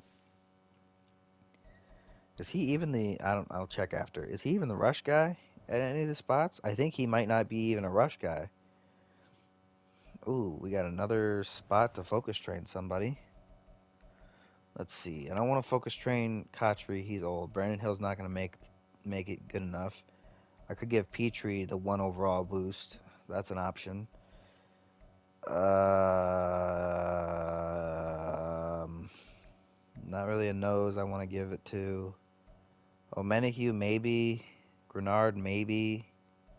Obviously, we try to avoid linemen as much as possible. Akins, no. Not a receiver that I want to give it to. Yeah, no, it's kind of just going to be feast or famine for now. So I guess we can give it to Petrie till he gets to 80, and then we can go from there. Still trying to work Toto up, but we're working on it. He's a 69 so far. We got to get him up to a 72 to get him to be a starter. And then I don't know where he is as far as being the sub guy. Because he's still not there yet either, but we're working on it. Oh, come on, Mechie. Yurt. Oh, make the catch in the zone. Yes, good. Come on, Mechie, work him in, and then cut him out, and make the grab. He is getting absolutely buried in the depth chart in real life, too. Because now they have Stephon Diggs, so he's never playing. Like, he's the fourth receiver at best for them. Because obviously Tank Dell's going to build on a great rookie year before he got hurt. You know, Nico Collins broke out finally. The idea is that he'll keep building on it. And so Stephon Diggs is now there. I think Tank Dell's probably going to be the slot guy. I think Mechie, the downfall of Mechie is that he's good enough to play anywhere, but not good enough to take anyone's job. So, like, he'll probably be the breather guy. You know, anytime one of the top three need a breather, he'll be probably the guy that goes in, assuming he ends up being fourth and not fifth or sixth, depending on how many receivers they keep. But, I don't know. Maybe I'll pick up kick returning so he can get on the field. And punt returning. I don't think that there's going to be as much like turnover as far as putting their best athletes on the field to be the kick returner now still. Like I don't think Tyreek Hill is going to become a return man again just because of the new kickoff rules. Like it's still an opportunity for a player to get hurt doing a less than major role for the team. You know, like I'd rather have Tyreek Hill as my wide receiver one than my kick returner and have him I'd rather have him get hurt running a go route that could potentially be a touchdown than running a kickoff back and getting smashed in a sea of bodies. Because even though the yardage is cut down, they're still professional athletes. They're still monster athletes, and like they only need 5-6 yards of startup to get to full speed. Like that's the thing I don't think people understand. Once if that coverage team for the kickoff gets off those blocks before that returner can get going, can find a seam if he's not fully sprinting at that point, they're going to catch him and they're going to light him up because, I mean, they don't need that long to get full speed. Like, I don't know if you watch football, you know there's linebackers who can go from standstill to flatten a guy without even running. Like, they don't even have to run. They can just flatten somebody. So, and now it's probably going to be mostly linebackers on that kickoff. Mostly like the backup linebackers and backup safeties and everything like that. Because now you want guys that can shed blocks. Maybe even a couple defensive ends here and there. Obviously, the fullback is still going to do it because if you have a fullback, you may as well use them. And you may get the odd, backup tight end, backup wide receiver who just really wants to get on the field and needs a way to learns how to do it to just as a way to get on the field. But for the most part, it's going to be a lot of defensive players now, I think. Because that block shedding and then holding your gap is going to be so important, and that's not something offensive players on special teams tend to do. Offensive players on special teams tend to just be aggressive, and that's where they get their shtick. But, I don't know many receivers that are great at block shedding. Maybe like a Matthew Slater, a guy who really wasn't a receiver. He was really just a special teamer. They just had him listed at receiver because they can't list someone as a special team specialist. But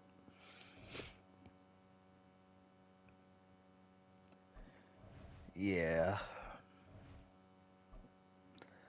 it's going to be interesting seeing how that kickoff rule makes a difference. Seeing if it does make a difference. It may not. That's the hilarious part. It may change absolutely nothing about how often kick returns go for a touchdown. And I don't think the change in rules is what's been killing return touchdowns. I think what's been killing return touchdowns is that there's no way to return a kickoff that goes through the end zone. Like, it's not a rule change that did that. And I remember initially when I found out that uh, that touchbacks go all the way out to the 25, I remember being pissed because I was like, oh man, that means kickers are going to be punished for kicking it out of bounds or kicking it through the end zone. You know, these teams are going to have such great field position. And then every team was just like, all right, so kick it through the back of the end zone still because the 25 is fine. Like that's wild to me. That teams, like, statistically speaking, yes, you give them a chance to score a touchdown if you kick it shorter than the goal line, but like the odds of them actually getting it a good return are like way lower. Like the statistics are in your favor to stop them before the 25-yard line. Because your guys are running full speed to make a tackle while their guys are running half speed to try and make a block. Like, it's not the same.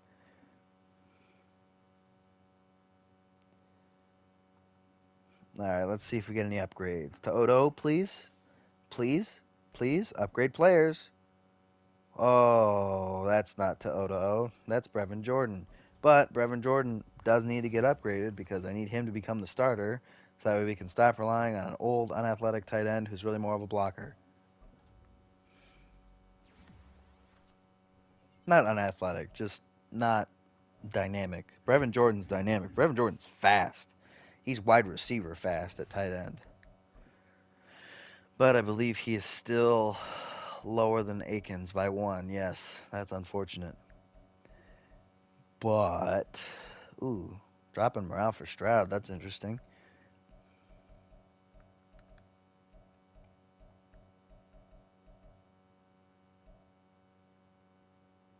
How fast is Dario Gambawale? 86. Yeah, no, not making him a third down back. If he was actually fast, I'd make him the third down back, but he's slow. Ooh, so do I keep Scruggs in or do I put Green in? This is an interesting one because Scruggs is younger. So I'm going to keep Scruggs, actually. There's no question. I'm just going to keep it be Scruggs. However, Green may end up overtaking Filer, which would be ideal. But, yeah, no changes offensively. Defensively, don't think there's any changes. No, Cunningham's a 73, not a 72. Specialist. Oh, well, let's help Grenard as much as we can. Let's move him to the rush D tackle. Obviously, he's more of an edge guy in real life, but in this, we needed another inside guy. We didn't have enough linebackers to be a 4-3, so that's unfortunate. Between him and Clowney, Clowney had better coverage ability, not by much, but actually, it was by a lot. Grenard's zone coverage is in like the 60s, or not in the 60s, is in like the 30s. Clowney's is in the 50s. So that's pretty huge. So Clowney gets the nod to be the outside backer. Plus, Grenard was bigger. He's 260. Just bump him up to two.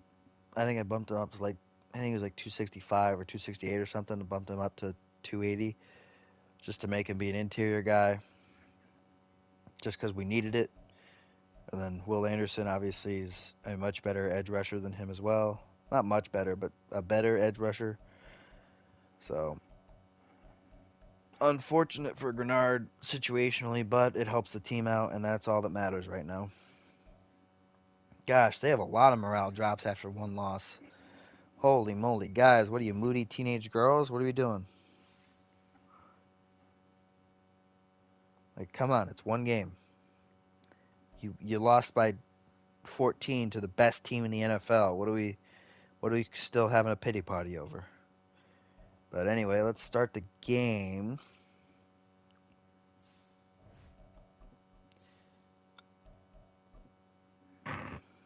Just always got to check to make sure the playbook is correct. And now we go. The Colts at Texans. Let's see how it plays out. I'm going to get my food together real quick. I will be back. I'm going to watch the kickoff and then I'll be back. So the kickoff is away. Fairbairn gets it to the middle of the end zone. Colts take a knee. They're going to start. I'll be back after I have my food cooking, or at least ready to cook.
Nuggets are in the oven. Oh, the Texans got the ball.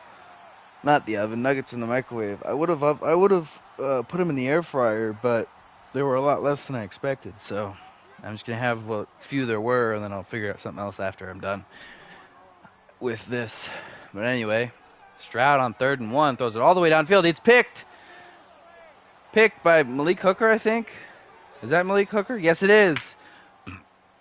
So the Colts rebound after failing to do much on their first drive, I'm assuming, and then by getting a pick off the Texans on their first drive. So now Colts have it 1st and 10. Their own 45. Jonathan Taylor up the middle. That's his first carry of the game. Gets 9 yards.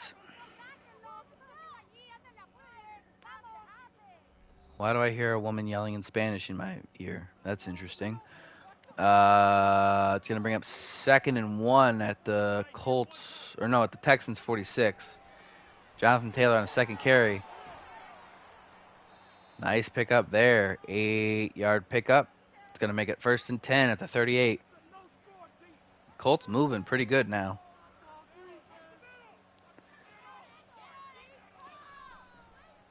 Taylor on another carry. Gets the pickup. I'm genuinely confused. Why the hell the backup nose tackle keeps ending up in the game? I don't get why it does that. Why does it do that? It's a 6-yard pickup there for the Colts. Like, is it because they still want to use 4-3 personnel for some reason? Like, why is 96 in the game? He's the backup nose tackle. Where is Omenihu? Omenahu's not in the game. He's supposed to be. Richardson throws it to the end zone. It's knocked away. Stingley, I think. Yeah, that's Stingley on the play. Makes it 3rd and 4 at the 20-yard line. I don't get why it subs out guys that are supposed to be in. But anyway, Richardson's pass is incomplete to Pittman on 3rd and 4. Makes it 4th and 4 at the 20-yard line. They're going to have to settle for 3.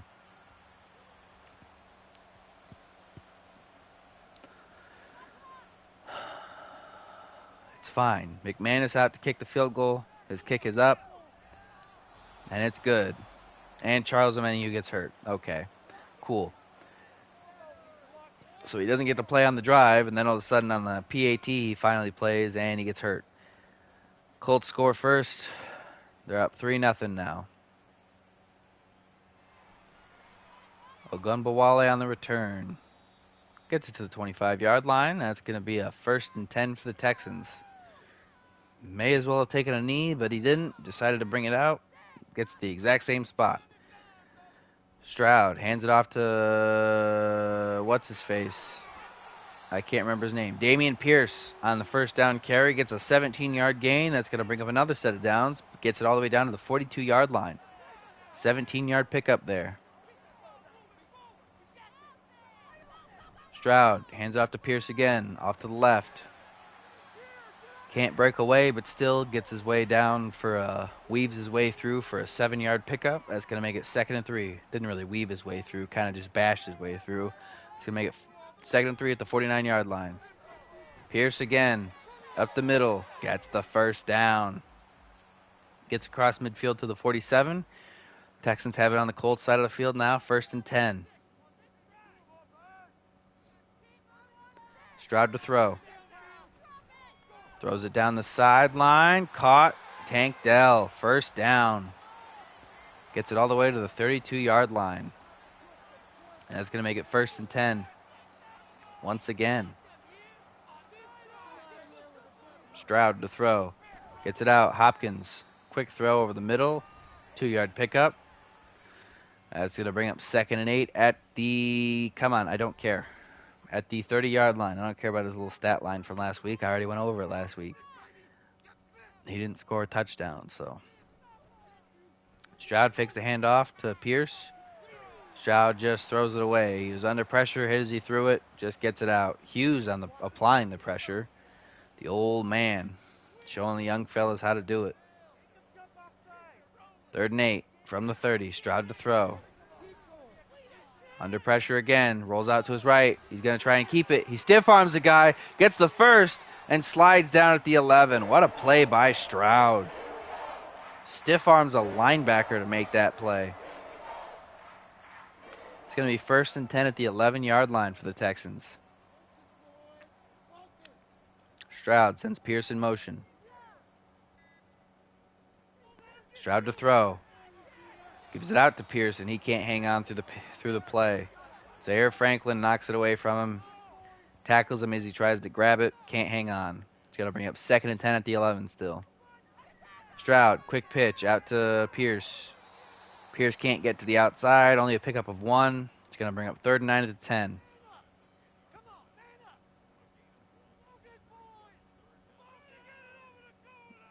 Stroud to throw here on 3rd down. Gets it out over the middle. Caught. Touchdown. Tank Dell. What a grab. Texans score the 1st touchdown of the game. PAT pending. Let's see it go up. It's up. And it's through. So Texans now take the lead. They're up 4. It's going to be 3-7 as they kick it away back to the Colts. Fielded in the back of the end zone, taken down for a knee, touchback. Colts are going to bring it out at their own 25-yard line. 1st and 10 for Anthony Richardson and his fellas. The big man to throw. Gets it out over the middle. Pierce. Alec Pierce, not Dameon Pierce. Different Pierces, same last name. Definitely not related. Alec Pierce gets it up to the 45. Nice throw by Richardson. It's now 1st and 10 again. Richardson hands it off to Taylor on the 1st down. Gets a 4-yard pickup there. It's going to be 2nd and 6 at the 49-yard line. Colts just shy of crossing midfield. Richardson on 2nd down. Gets it out short to Downs, but that's still enough for a 1st down. Pushes it to the 40-yard line, 11-yard pickup. Makes it 1st and 10. Colts on the Texans side of the field now. Richardson hands it off to Taylor. Taylor makes a man miss. Taylor makes another man miss. He's out in open field down the sideline, and he gets all the way down to the 19-yard line on the play. What a pickup there, being elusive. Gets another set of downs. Colts in the red zone. Richardson to throw on 1st down. Those are towards the end zone. Corner route, incomplete. Can't get it to Downs. Just a little too far out of bounds. That's going to bring up 2nd and 10 at the 19-yard line. My Nuggets have been done for a minute, but I'm going to wait till after this drive to go grab them. Taylor Fakes it and easy touchdown. Jelani Woods on the catch. Everyone bit on the fake to Jonathan Taylor. Jelani Woods ran completely free down the left side of the field and in for the touchdown. Colts take back the lead. PAT's up and good, so now Colts up by 3. It's going to be 10-7. They kick it back off to the Texans. Caught at the goal line. Returned to the 24-yard line. That's where the Texans are going to start this drive. 1st and 10. I'm not looking at the screen right now, so if I miss something, whoops. Let's see what happened. Oh, they didn't do the play yet. All right, Stroud hands it off to Pierce. Pierce up the middle, breaks a tackle, trucks through a guy. Ends up with a 6-yard gain, not bad. Up to the 30-yard line. It's going to bring up 2nd and 4.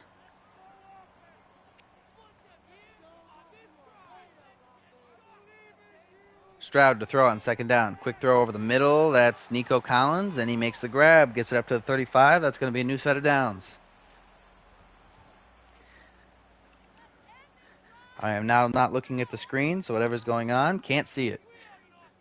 Not that I hope no good plays happen for the Texans, but I hope nothing too exciting happens while I'm not looking. Sounds like something bad happened because the crowd went, oh, so I'm assuming it was like a tackle for loss or only a short gain. 2nd and 10, no gain. I'm just overhearing the announcer over the speakers in the actual stadium.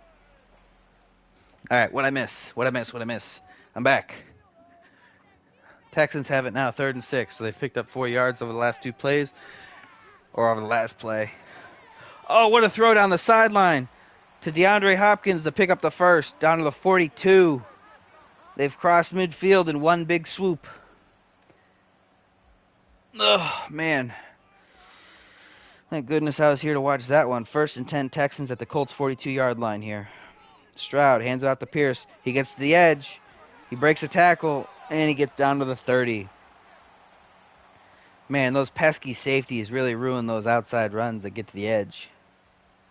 It's almost like that's their job or something. As it stands, though, still a great gain. Up to the 30-yard line, 1st and 10 Texans. Last play of the quarter, most likely. Pierce on the handoff. Tries to truck a man, but still carries him for a few extra yards. That's going to be a 7-yard pickup, and that's going to do it for the first quarter. So Colts still on top, 10-7, but Texans driving. They have the ball 2nd and 3 at the Colts 23-yard line to start the second quarter.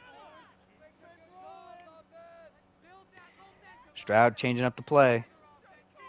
Stroud to throw here on 2nd and 3, not first down. Nico Collins on a quick little fade route. Gets enough for the first. Puts it down at the 12. That's going to be 1st and 10. Stroud to throw. Gets it out. Collins over the middle. Can't quite get to the first down marker. It's going to be tackled for a 9-yard gain. That's going to make it 2nd and 1 at the 3.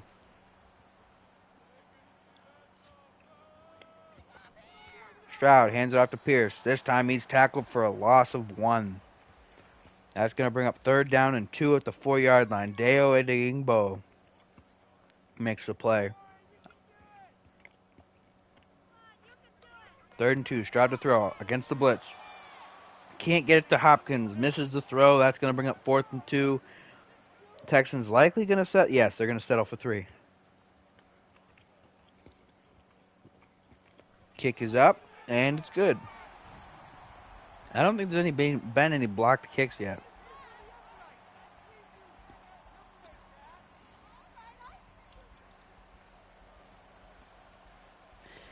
So Texans tie it up, 10 apiece, and they're kicking it back off to the Colts, who field the kickoff for a touchback. So Richardson and the rest of the Colts offense going to come back out 1st and 10 at their own 25-yard line.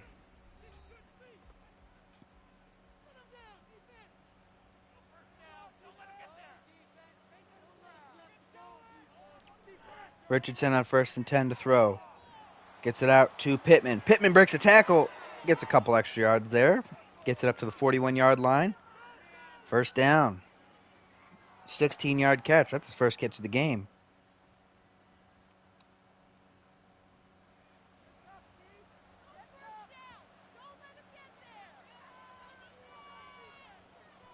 Richardson hands it off to Taylor on 1st and 10. Gets a 4-yard pickup there. It's going to bring up 2nd and 6 at the 44-yard line.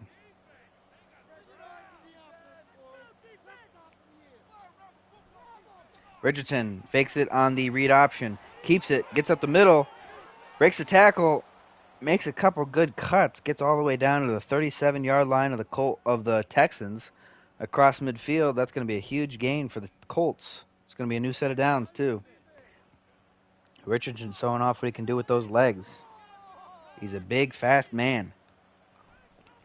This time he hands off to Taylor up the middle. Taylor only gets about 1 yard. Tried to cut back, but they were already filling the cutback lane. So that's going to bring up 2nd and 9 at the 36-yard line. Richardson to throw. Gets it out over the middle. That's caught. Pittman. He gets it down to the 16-yard line. Pretty big gain there. And it's going to bring up a new set of downs for the Colts. 1st and 10. In the red zone now.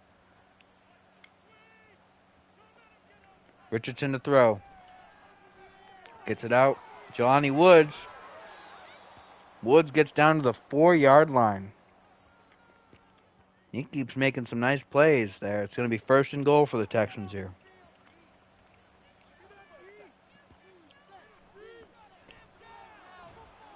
Richardson hands off to Taylor, and he gets tackled for a 2-yard loss. That's going to be a push back to the 6. It's going to make it 2nd and goal. Clowney on the nice stop there.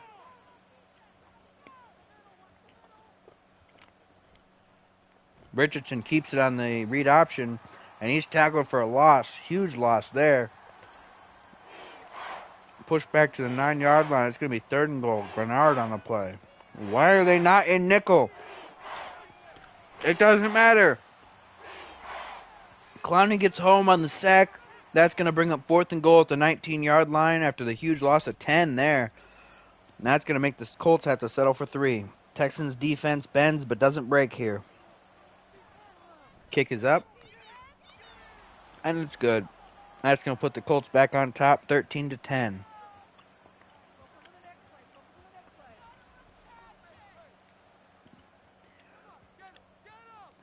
A little over half of the second quarter to go in the first half. Kickoff is fielded in the end zone. Return to about the 23-yard line. And out comes Stroud and the rest of the offense. Let's see what they can do here. Stroud to throw. Gets it out to Hopkins along the sideline. Pick up a 5 there on the play. It's going to bring up 2nd and 5 at the 28-yard line.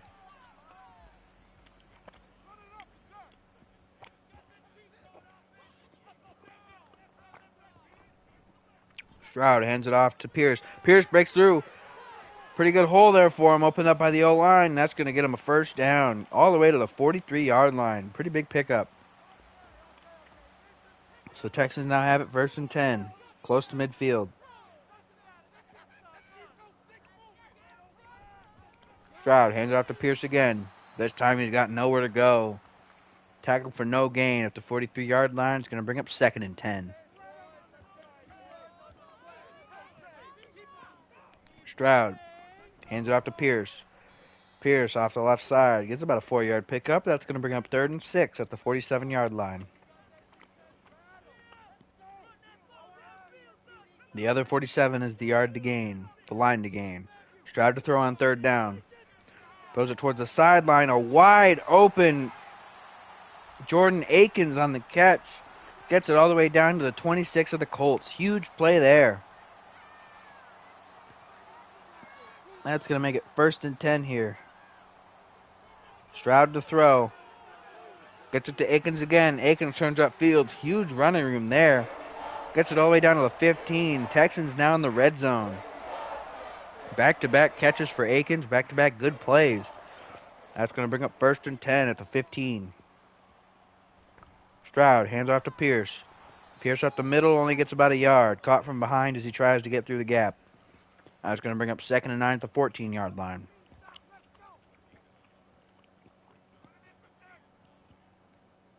Stroud hands it off. Pierce up the middle. Following his blocker. Oh, he gets a little bit too far off the path and gets tackled, but he still gets it down to the 9-yard line. That's going to bring up 3rd and 4 after a 5-yard pickup. Stroud on 3rd down. Stroud starts scrambling, tries to get it out to Pierce, but it's incomplete. He gets hit as he throws. That's going to bring up 4th and 4. Texans are going to settle for 3 here. Just going to try to tie it up. Field goal is up, and it's good. So we're knotted again here at 13 apiece. Colts at Texans. These teams seem pretty evenly matched here. Kickoff is away, fielded at the goal line. Hines decides to bring it. And he gets it to the 25. It looked like he got to the 23, but I guess the game's giving him the 25, so here we go with the Colts offense. Jonathan Taylor and company. 1st and 10 at their own 25. 3:10 to go in the half. All 3 timeouts. Richardson to throw. Out over the middle, quick to Mo Alley Cox. That's going to be a 5-yard pickup. That's going to make it 2nd and 5 at the 29.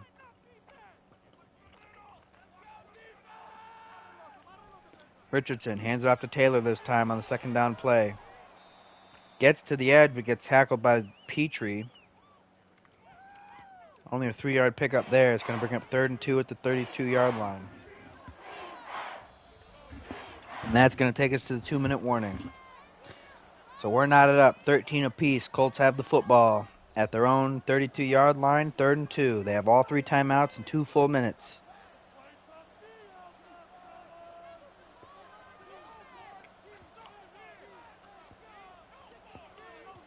Richardson to throw. Gets it down towards the bottom of the screen. Caught by Mo Alley Cox, and he gets out of bounds. He gets it down to the 40-yard line. 1:56 left to go. 1st and 10. Richardson to throw. Gets it out over the middle. Mo Alley Cox again. This time he only gets 3. He's going to be tackled in bounds. Cox still running. Colts hurrying up. 2nd and 7 at the 43-yard line. Richardson to throw. On the wheel route, that's Pittman. He gets all the way down to the Texans 30, but he gets tackled in bounds. The clock is still running. 1st and 10, 30-yard line. 1:10 to go in the half. Richardson changing up the play. He better hurry. 1:05 left to go in the half. Snap at 102. Richardson to throw. Gets it downfield. Incomplete. Taylor couldn't hang on. Will Anderson in coverage there. Pretty good play by him to knock it away from Taylor. Incomplete. Clock stopped at 58 seconds. 2nd and 10 from the 30-yard line. Richardson tries to get to Pittman. It looked like that might be pass interference. It was. So the incomplete pass is going to mean nothing now because the Colts are going to have it 1st and 10 after the penalty. 1st and 10 at the 25-yard line. 56 seconds left to go in the half. Richardson to throw. Still all 3 timeouts for the Colts. Gets it out to Downs at about the 21. Pick up a 4. They use their first timeout. 51 seconds left to go. 2nd and 6 at the 21. Richardson to throw. Hit as he throws. Can't get it to his receiver. Couldn't get it to Pittman. He was getting lit up as he threw it. 48 seconds left to go in the half. 3rd and 6 at the 21-yard line. Colts still have 2 timeouts. Richardson to throw. Almost intercepted. Threw it right to the Texans DB. He was lucky that Cotchery didn't just grab it. What a play there by the Texans. What a poor throw there by Richardson. That's going to bring up 4th and 6. They're going to kick the field goal. No, it's a fake. It's a fake. P.J. Walker keeps it, and he can't get anywhere. What in the hell were they thinking?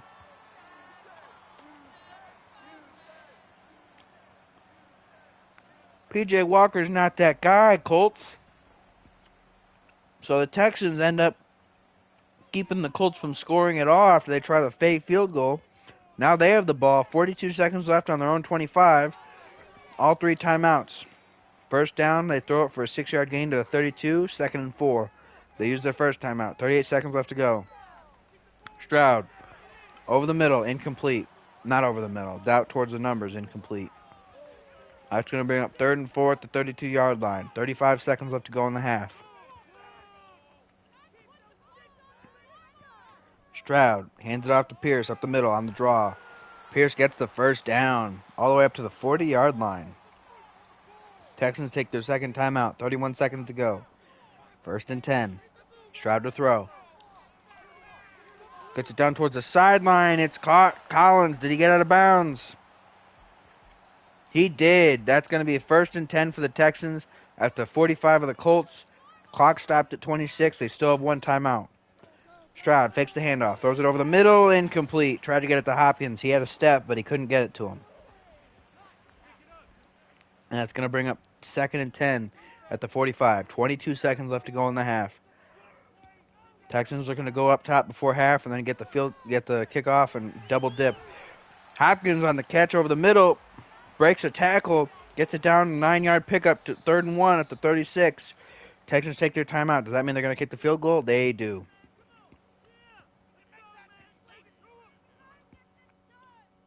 Here we go. Big kick here by Fairbairn. I think it's Fairbairn. No, it's Boswell. Fairbairn, I think, was the punter now. Either way, field goal is good. Texans are now up 16-13. Colts get the ball back here on the kickoff. It's returned to the 26. They got 5 seconds. They're just going to take a knee and end the half.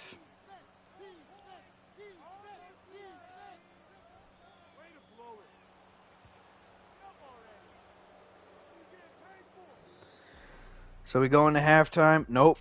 Quit playing music.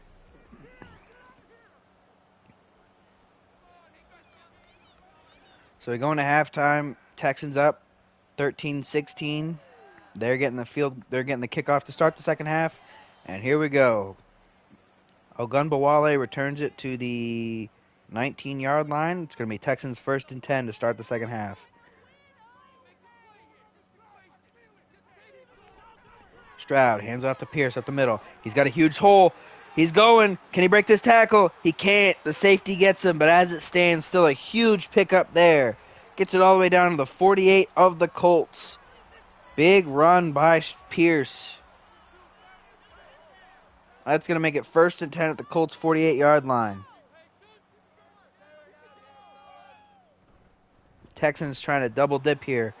Pierce up the middle again. This time he only gets 1. Stopped at the 47-yard line. That's going to bring up 2nd and 9. Stroud to throw. That's going to be incomplete, knocked away by the Colts, but that might be pass interference. It was. The linebacker ran into the receiver, and that's all it took. That's going to make it 1st and 10 at the 42 for the Texans. After the penalty, Stroud gives it to Pierce on the counter. Gets a 6-yard pickup, puts it down at the 37-yard line. It's going to bring up 2nd and 4.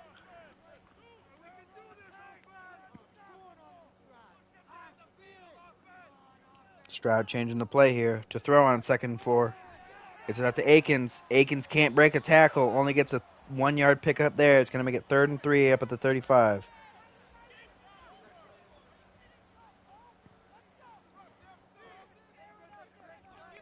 Stroud to throw. Out over the sideline. Incomplete. Tank Dell can't make the grab with the defender right in his face. That's going to bring up 4th and 3 at the 35-yard line. Texans going to have to settle for 3 here. Chris Boswell on the kick. It's up. And it's good. Texans push their lead to 6. Back-to-back field goals for them. It's now 13-19. Texans on top. They're kicking it back away to the Colts. Fielded in the end zone. Hines takes a knee. That's going to be a touchback. Colts going to come out with it 1st and 10 at the 25-yard line. Let's see what Richardson can do here. Richardson hands it off to Taylor. Taylor makes a cut. Huge pickup there. 19-yard gain. Gets it all the way down to the 44-yard line. That's going to bring up another set of downs for the Colts. 1st and 10 here. Richardson keeps it this time on the read option. Pretty big lane there. Can he break the tackle? No, but as it stands, still a pretty big gain for himself. Back-to-back great runs for the Colts. They now have it at the Texans' 40-yard line. 1st and 10.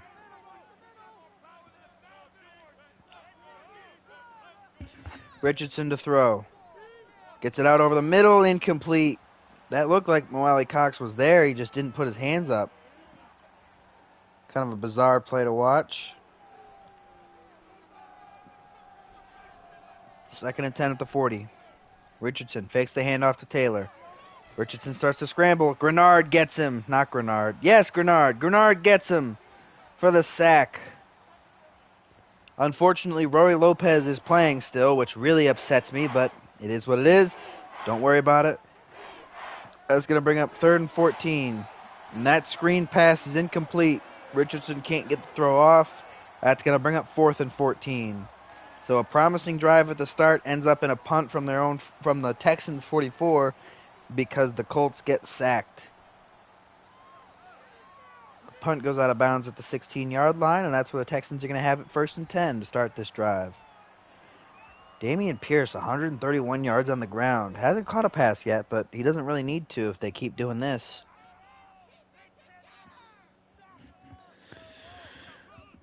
Stroud to throw on 1st and 10. Gets it out. Akins. 3-yard pickup there. It's going to bring up 2nd and 7 at the 18-yard line.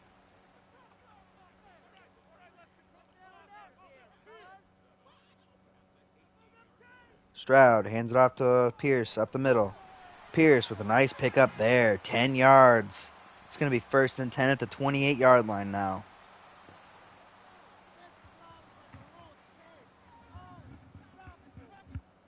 Stroud to throw. Gets it out to Nico Collins, but it's broken up. Incomplete.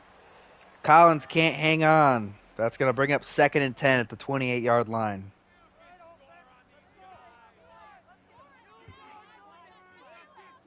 Stroud changing the play here. Stroud to throw. Gets it over the middle. Hopkins. And he gets a 9-yard pickup. Pushes it to the 38-yard line. That's going to bring up 3rd and 1. Colts would really love a stop here. Let's see if they can get it. Stroud hands it off to Pierce up the middle, 3rd and 1. He gets the first. Gets it up to the 40-yard line. That's going to bring up 1st and 10. Texans keeping the drive moving. Stroud to throw. Gets it downfield. It's caught. Pierce with his first catch of the game. And it's a big one. Gets it all the way down to the Colts' 34-yard line. 1st and 10 Texans. Stroud fakes the handoff to Pierce. This time he throws it down to the sideline. It's picked. It's picked off. Who is that? Julius Brents, the corner. He makes the pick, and he gives the Colts the momentum they need to come back and possibly take the lead here. That's going to make it 1st and 10 at the 35-yard line. Colts have it. Richardson hands it off to Taylor. Taylor up the middle. Can't get anywhere. Tackled for a 3-yard loss. That's going to make it 2nd and 13 at the 32-yard line. Richardson hands it off to Taylor again, this time on the outside. And he's tackled for another loss. This time a 3-yard loss. Pushes him back to the 30-yard line. That's going to bring up 3rd and 15. Richardson to throw. Throws it downfield. It's caught, but it's shy of the 1st down. A 14-yard pickup on 3rd and 15. It's going to be 4th and 1. Colts going to have to punt it away from their own 44. What a waste of potential there. Pick means nothing. Texans defense makes a great stand. Colts offense can't move it. Punt goes in for a touchback. That means the Texans are going to come out with the ball 1st and 10 at their own 20-yard line. Chance to add on to their lead here and maybe not turn it over this time. Stroud hands it off to Pierce up the middle. He picks up 1 on the 1st down carry. That's going to make it 2nd and 9 at the 21-yard line.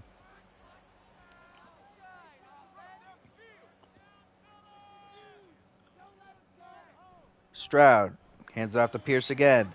This time he's got a pretty big hole. Breaks a tackle. Gets all the way down to the 32. Pickup of 11 there. That's going to bring up another Texans 1st down.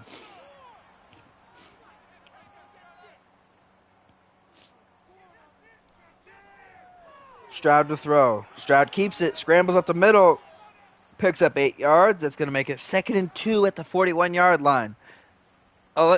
Somehow a lot of people didn't know if Stroud could run while he was in college until that Georgia game. But Stroud hands it off to Pierce. He powers his way in for a 2-yard gain, and that's a first down up to the 43. But it took that Georgia game for any NFL scout to realize Stroud could run, which is wild to me because, he always showed he could. He just never ran, out of the pocket. Anyway, Stroud's throw there on first down, caught by Brevin Jordan for no gain. That's going to bring up 2nd and 10 at the 42-yard line. Third quarter almost over. Stroud fakes the touch pass to Collins, gives it to Pierce up the middle, going the other way, and he's tackled for only a 2-yard gain. That's going to bring up 3rd and 8 at the 44-yard line. Here we go. Stroud, 3rd down, rolls out to his left, just throws it away, doesn't want to deal with the pressure. Grover Stewart injured on the play, but that's going to bring up 4th and 8 for the Texans. They're going to have to punt it away from their own 44-yard line. The punt gets away, bounces at the 9, and goes directly into the end zone. That's a touchback, and that means the Colts are going to have it 1st and 10 at their own 20-yard line. Jonathan Taylor coming out now. Let's see if he can put the team on his back, or him and Anthony Richardson collectively can put the team on their backs. Richardson hands it off on the read option. Taylor takes it for an 8-yard pickup. Going to get it down to the 28-yard line. Makes it 2nd and 2 here. Minute to go in the third quarter. Richardson throws it out to the flat to Downs. Downs gets it all the way to the 37-yard line. First down, Colts. Richardson on 1st and 10. Hands it off to Taylor. Taylor finds a little bit of a crease, but not much. Just has to push his way in for a 5-yard gain. Clowney gets hurt on the play. That's going to bring up 2nd and 5 at the 42. Richardson hands it off to Taylor on the read option. And no gain on the play. That's going to make it 3rd and 5 at the 42. Likely the last play of the half as well. Yes, it is. Or the last play of the quarter, not the half. That was the third quarter. So, starting the fourth quarter, Colts are down 13-19 to the Texans, but they have the ball 3rd and 5 at their own 42-yard line. 6-point deficit. Screen pass. Richardson can't get it to Taylor. He's hit as he throws, and it's knocked away by a D lineman. That's going to bring up 4th and 5. Colts going to have to punt it away from their own 42-yard line. The kick is cleanly away and bounces at the 6 and goes all the way into the end zone again. A lot of touchbacks here in this game. That's going to mean the Texans come out 1st and 10 at their own 20.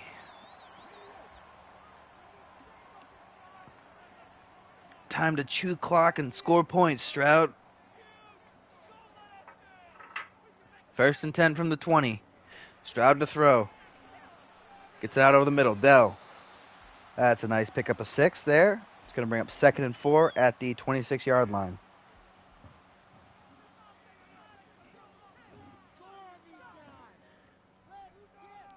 Stroud on 2nd down. Throws it out to Hopkins. Incomplete. Broken up by Isaiah Rodgers. He hits Hopkins as soon as it touches his hands. Can't hang on. Goes right through him. That's going to bring up 3rd and 4 at the 26-yard line. Stroud to throw. Gets it out towards the sideline. Caught by Hopkins. And Hopkins gets tackled at the 45. Goes out of bounds, unfortunately, which means the clock stops. Never mind. It does not stop. Because screw the rules, I guess. It's going to be 1st and 10 at the 45. Stroud changing the play here. Not a lot of time left on the play clock. Hands it off to Damian Pierce. Pierce gets a 4-yard pickup there. Gets it down to the 49-yard line. That's going to bring up 2nd and 6. Texans trying to cross midfield here. Stroud hands it off to Pierce at the middle. He gets across midfield to the Colts' 48-yard line, but only a 3-yard pickup. That's going to bring up 3rd and 3.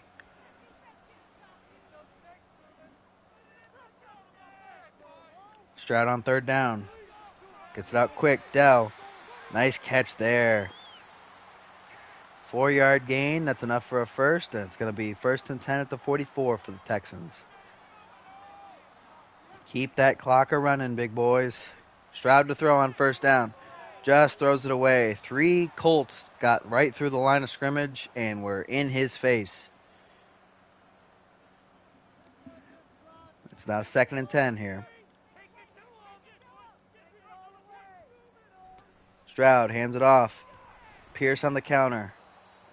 Picks up 2 before the Colts are able to sandwich him in the gap. That's going to be put the ball at the 42-yard line. Texans 3rd and 8. Stroud to throw. Out towards the sideline. Incomplete. Tanked out. Couldn't hang on. He got hit as he tried to bring it in.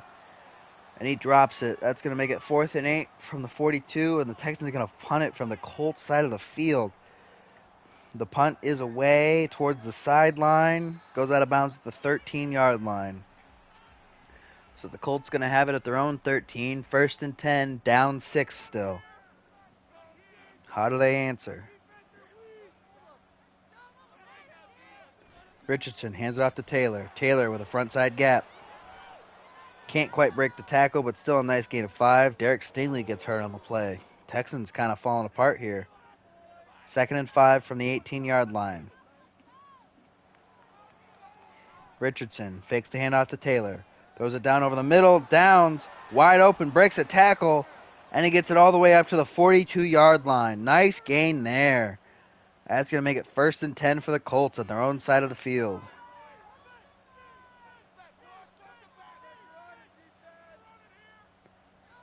Richardson to throw. Rolls out to his left. And he gets sacked. Roy Lopez, who should absolutely not be in the game. He shouldn't be in the game. But you know what? It's fine. It's fine. Why would I get mad about that? He gets the sack. Pushes the Colts back to the 38. Loss of 5. 2nd and 15. Richardson hands it off to Taylor. And Taylor's tackled for no gain there at the 37-yard line. That's going to bring up 3rd and 15. Let's see if the Colts can make it. Richardson to throw. Scrambles out to his right. Throws it away. Couldn't find anyone to throw it to, and for some reason didn't keep it himself. So how will the Colts respond to the Texans punting it to them? With a whimper. Colts about to punt it back to the Texans from their own 37-yard line. The kick is away and fielded at the 20-yard line. It gets returned to the 27, and that's where the Texans are going to have it 1st and 10 to start this drive. Can this be their death march? Let's find out. Stroud hands it off to Pierce up the middle. Makes a cut, gets to the outside. 5-yard pickup there on 1st down. It's going to bring up 2nd and 5 at the 32-yard line. He has almost 30 carries on the day. That's insane. 201 rushing yards for the Texans on the day. Stroud hands it off to Pierce again. This time he only gets 1. It's going to bring up 3rd and 4 at the 33-yard line. He has 30 rushes for 175 yards. That is great. Stroud on 3rd down. Fakes the handoff to Pierce. He gets hit as he throws it. Incomplete. Couldn't get it to Hopkins. That's going to bring up 4th down. Texans are going to have to punt it back to the Colts. Kicking it from their own 33. The punt is away. Fielded at about the 18-yard line. That's where they fair catch it. Colts are going to come back out on offense. 1st and 10 here. Roy Lopez, I see him in the game. I hate that. But it's fine. I have no issues with Roy Lopez. I have issues with the way that the game messes with the depth chart that I spent so long making correct. Richardson keeps it on the scramble, gets up to a 24-yard line. That's a pickup of 6. Their center, Ryan Kelly, gets hurt on the play. That's going to be 2nd and 4 at the 24-yard line. Richardson hands it off to Taylor. Taylor stuffed immediately. No gain on the play. And this time, Mo Alley Cox gets hurt. That's 2 plays in a row that a Colt has gotten hurt. That's going to bring up 3rd and 4 at the 24-yard line. Richardson to throw. Gets it out quick. Pierce. 1st down. Not Pierce. That is Pittman. That's going to be 1st and 10 at the 31-yard line.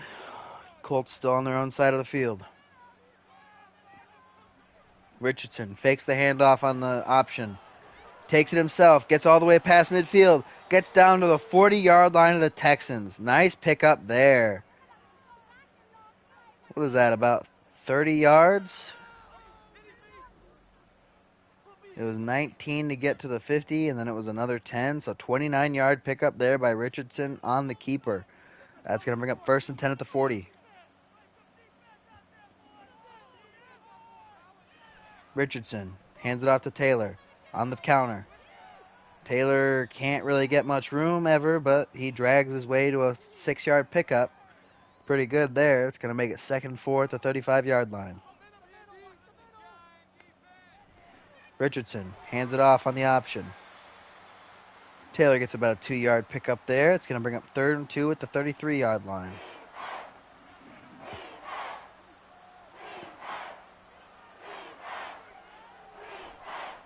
Richardson hands it off. Taylor, 3rd and 2. And he fights his way for the first. Pushes down to the 30-yard line. That's going to bring up a new set of downs. 1st and 10, Colts. Hitting the backfield, but drags him all the way.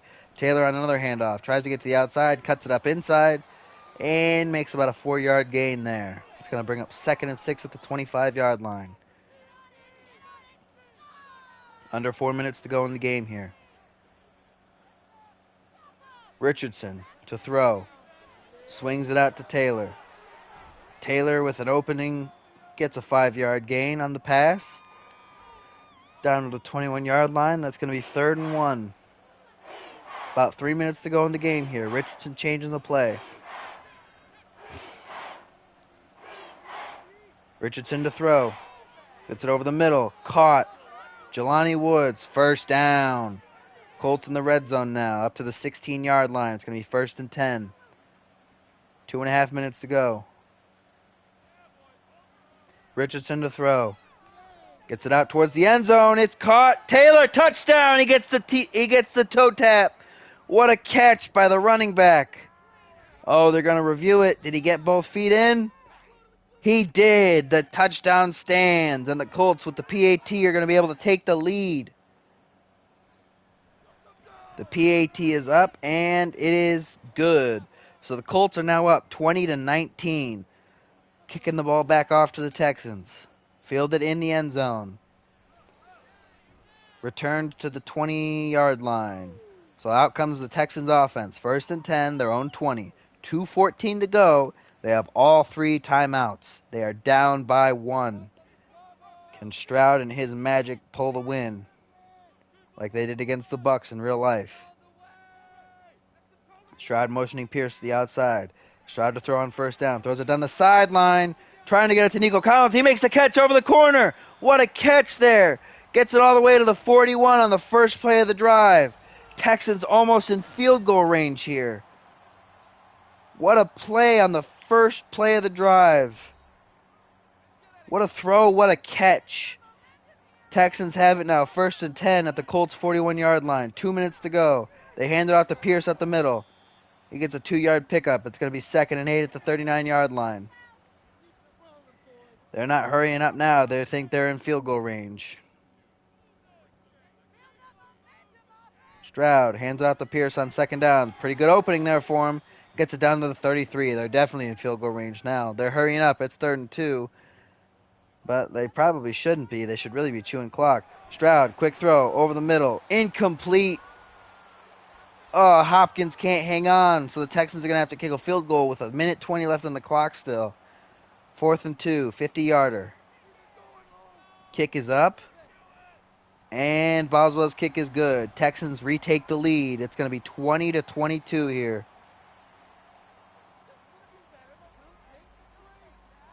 But now the Texans have to give the ball back to the Colts. Kickoff is away. Fielded at the 1-yard line.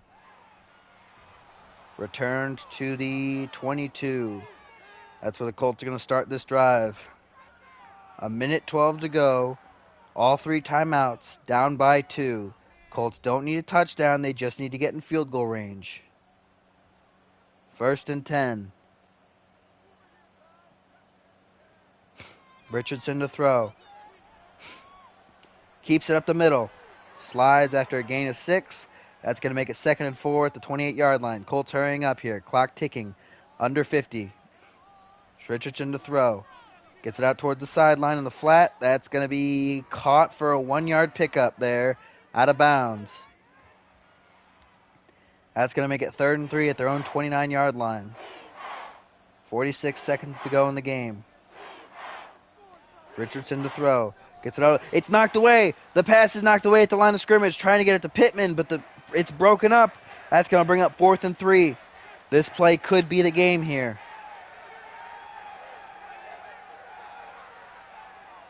Richardson to throw. Gets it out. Caught. Pittman, first down. Colts take their first timeout. They have it now at the 41-yard line. Their own 41. 39 seconds left to go. 1st and 10. Richardson to throw. Throws it way downfield. It's caught. Alec Pierce with his first grab of the game. Gets it all the way down to the 33-yard line. Colts take their second timeout. They have it 1st and 10. Richardson to throw again. This time it's incomplete. That's going to bring up 2nd and 10. Still at the 33, so they're in field goal range. They just got to save their last timeout to make sure they have enough time to kick it. Richardson hands it off to Taylor. Taylor up the middle. Makes a huge gain there. Gets it all the way down to the 19-yard line. Colts likely to let this run down and then just kick the field goal at 3 seconds left. 16, 15, 14, 13, 12, 11, 10. They're going to run another play, actually. Richardson to throw. Throws it over everybody's head in the end zone. That's going to bring up 2nd and 10. 6 seconds left. I assume this is where the field goal unit comes on. Yes, it is. Nope. Texans take a timeout, trying to ice the kicker.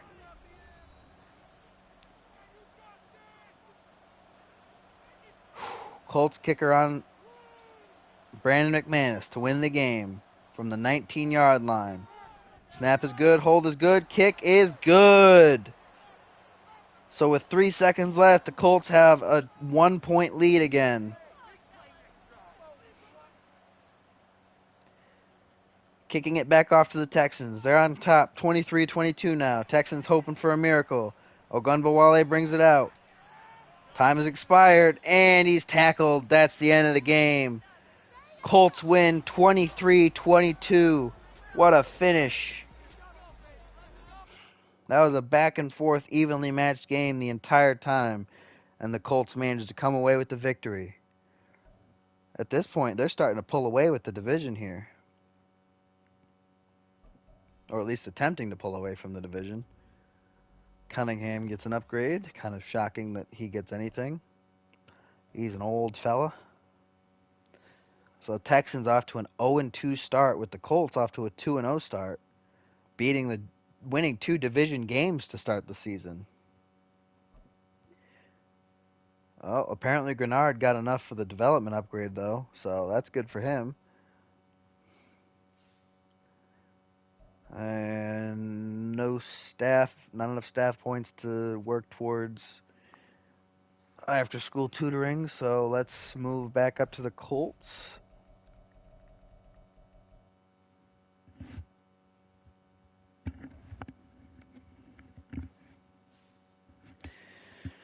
Oh, nothing. Absolutely nothing after all that. That's kind of shocking, but all right. No upgrades, not enough staff points for anything. Okay, well, let's check the box score. Oh, man. Pretty good game for Richardson. Well, not bad game for Richardson. 23 of 38, 60% completion percentage. Not ideal, but 276 and 2 touchdowns. No picks for Richardson. Clean game. That's what you can. That's all you can ask for. With a guy as athletic as him, if he doesn't turn the ball over, there's a good chance you're going to win the game. He's going to make enough plays. C.J. Stroud, 23 of 40, 57% completion percentage, pretty rough. 262, 1 touchdown, 2 picks. Rushing-wise, Dameon Pierce, 32 carries for 183 yards. He had a monster day, but unfortunately it didn't end up meaning anything. Jonathan Taylor, 23 carries for 120 yards. A pair of really good games for running backs. Anthony Richardson, 7 carries for 71 yards. C.J. Stroud, 2 carries for 27 yards. Receiving, Pittman, 5 for 81. Collins, 5 for 80. Josh Downs had 7 catches for 69 yards. Nice. DeAndre Hopkins, 6 catches for 63 yards. Jordan Akins, 5 catches for 48. Tank Dell, 5 for 46. Alec Pierce, 2 for 46. Tank Dell also had a touchdown. I didn't notice that. Jelani Woods, 4 for 44 and a touchdown. Damian Pierce, 1 for 25. Jonathan Taylor, 2 catches for 21 yards and a touchdown. Mo Alley Cox, 3 for 15. And that was a nice touchdown by Taylor. He got those toes dragging. It was great. Brevin Jordan also had a catch, but it was for no yards. So defensive leaders. The solo tackle leader was a tie between Jalen Petrie and Julian Blackman, both at 7. Petrie a cornerback and Blackman a safety. Obviously, Petrie in real life is not a cornerback; he's a safety. But we needed to move him to corner for the sake of the Texans not being trash. Although they're 0-2, so maybe it didn't matter anyway. Assisted tackle leader is also a tie, Jalen Petrie with 8 and Christian Harris with 8. So Petrie at the top of both tackle leaderboards, and he's also the top of total tackles with 15. Tackles for loss, leader was Javion Clowney with 4. Sacks, Clowney had 1.5. Roy Lopez had 1. Jonathan Gennard had half a sack, and DJ Reader had half a sack. Picks, Julius Brents and Malik Hooker both picked off CJ Stroud. I don't believe there were any fumbles. No fumbles on the game, so obviously no fumble recoveries. So, pretty good game. Real close. Evenly matched, it seemed. Could have gone either way. It just happened to go the Colts' way this time. We'll see how it goes next time when they meet again. Although with momentum building for the Colts, they might outclass the Texans at that point if they keep winning. What time is it? It's 1:34. We got time for another game. We got time for another game easily. That's going to be Kansas City at Jacksonville. So let's go to the Chiefs. Here we go. Weekly strategy. I believe the Chiefs have all 6 spots. Yes, they do. That's going to take a bit. But we do it anyway. Because I hate myself, apparently. I really should just make it to auto-do training. But then it wouldn't always be gold, and it wouldn't always do players that made sense, and I couldn't impose any kind of rule that would prevent somebody from forcing a guy who's, a middling 80-something who doesn't perform well to pushing them all the way up to a 90-something. So I'm not going to not do the training, but it is annoying. And I will not stop complaining about it. And if you have a problem with me complaining about it, tough shit. I don't care. Cook. Come on, buddy. Come on, buddy. Come on, buddy. Mahomes, please throw it to me. No, wait. Don't throw it. No! Come on. It's funny. I said throw it to me, and then as soon as I said that, he got a route that he broke away from, and then immediately could catch the zig route with me hitting him in the face. Rashee Rice shouldn't even be out here right now. He's got an arrest warrant out for him in real life. That might be a touchy subject. I don't know if I'm allowed to say anything about that right now. Although he definitely did it. I mean, obviously there's an arrest warrant out for him now, which dates this when I upload it, but I'm going to upload it like a couple days after I stream it, so I guess it really doesn't matter. But anyway, Shamari Connor, actually after stream, I'm going to work on getting the Week 1 recap uploaded ready to upload tomorrow. And then worry about other things from there. Come on, Connor. Why are you so slow? Shamari Connor accelerates like a rhinoceros. To say he doesn't. Actually, I don't know how rhinoceroses accelerate. So maybe they accelerate fast. So he actually accelerates like a slug. Although if you think about it, slugs really do get to top speed pretty quick. Because they don't really build momentum. They just kind of go. They're just slow to begin with. So it doesn't really make a difference. Slugs actually have amazing acceleration if you think about it. They're just really slow. Like high acceleration, low speed, that's a thing. Like I can get to top speed pretty quick. My top speed just isn't very fast. I'm not a I'm not a quick individual.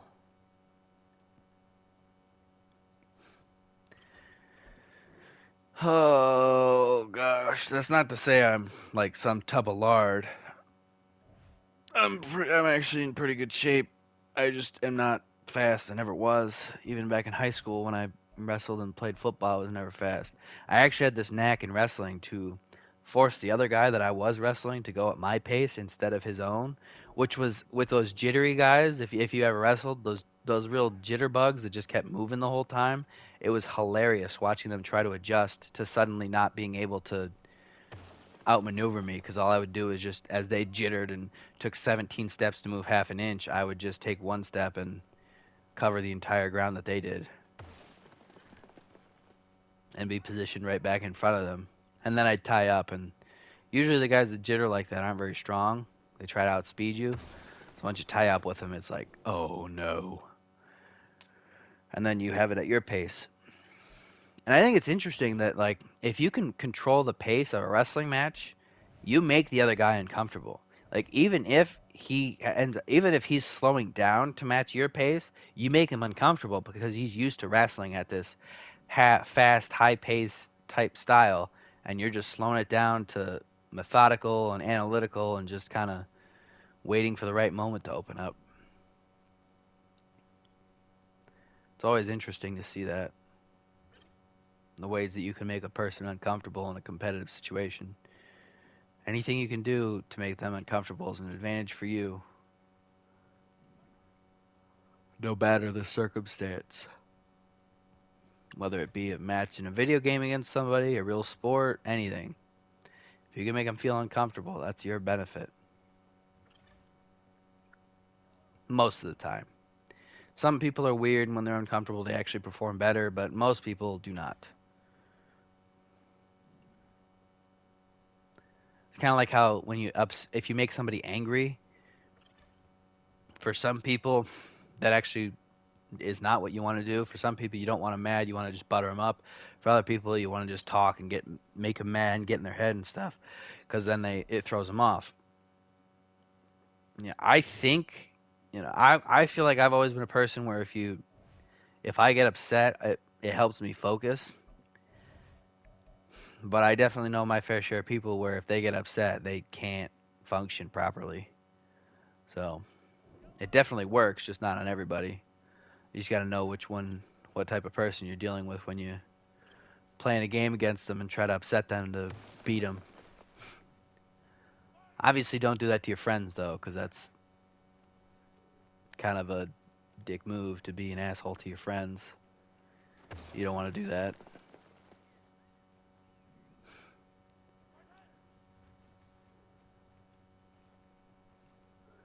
Leo Chanel breaking through the line, getting a sack. Exclusively because I refuse to do any of the other options for linebackers and defensive linemen. And same thing with Willie Gay. He's going to do trench battle. You know why? Because trench battle is great. Trench battle is perfect for what we want. Because what we want is something I can just do quick. Because speed is key. What in the balls was that? What was that first swim move, Gay? What are we doing? His name is Willie Gay. That's why I said gay. I wasn't calling him gay or saying that the swim move he did was gay. It's not a derogatory term. It's just his last name. Although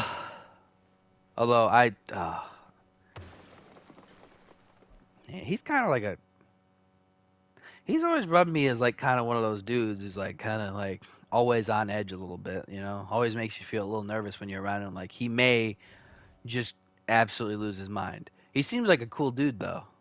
I feel like most football players seem like relatively cool dudes. There's a few that it's like I don't think I would ever want to spend any time with that guy. But like for a lot of them, it's like, yeah, I'd hang out with him, sure. You know. So I don't know. I just like football, and people that are NFL players are generally some of the biggest football nerds ever. At least ones that actually like football, which shockingly few actually do like football. Okay, here's what I want to know. How in the world is 6'4" Justin Ross with 85 speed a slot? No, he's physical. And if he's not, he's going to become it. Because guess what? No shot he's making the field anything else with, again, 85 speed at receiver.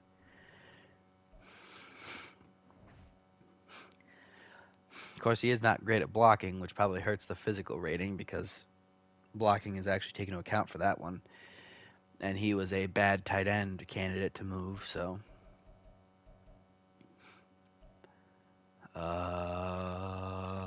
Yeah, just got to go to the Jaguars now. Oh, wait, I got to check the roster. And I make sure everything's correct. Make sure nothing changed. Justin Ross is 73. That means he technically is better than Sky Moore. Man, could you imagine Tyreek Hill and Patrick Mahomes on the same team with Kelsey as a part of that offense? Whew. Oh, man, what do we do here? I think I start Niang and move Kennard to the backup tackle. So Lucas Niang is now the guard for today. Trey Smith being hurt really stinks. That means this right side of the offensive line kind of sucks. And the tackle on the other side is kind of only mediocre anyway. So Patrick Mahomes is going to be under a little bit more pressure than normal today. But obviously, his weapons to work with are still pretty good. You got Kelsey, you got Hill, you got Rice, you got Pacheco. Sometimes Kareem Hunt or Clyde Edwards-Helaire. I don't think Edwards-Helaire is a specialist. I don't think I have him as a third down back. No, he's a 69 overall third down back versus Pacheco's 75. Plus Pacheco's younger and better overall regardless. So no point in feeding anybody else the football in Madden anyway. Obviously in real life, I think Edwards-Helaire is better as a receiver than Pacheco, but real life ain't here. Gosh, I do wish Justin Ross was better because then he could be the 3 receiver instead of McCole Hardman. And then I can let Rice be on the outside and let Hill be on the inside. Because instead of having size in the slot, they can instead have speed and then have size on the outside, which is ideal. But for now they can't. But that's adjusted. Who got an upgrade at corner? Oh, it was Williams. He's still the last corner, though, by far. Yeah, that's pretty good. Felix Anudike-Uzomah, he's probably not going to play at all this season. Like, he's going to get 0 snaps during the regular season as far as playing at defensive end because he's behind Justin Houston, who is behind Mike Dan and George Karlaftis.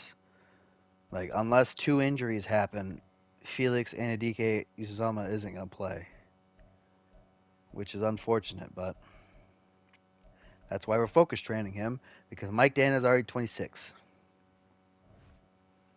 So, want to get him prepared somehow. Can't get him prepared on field, we're going to get him prepared off the field.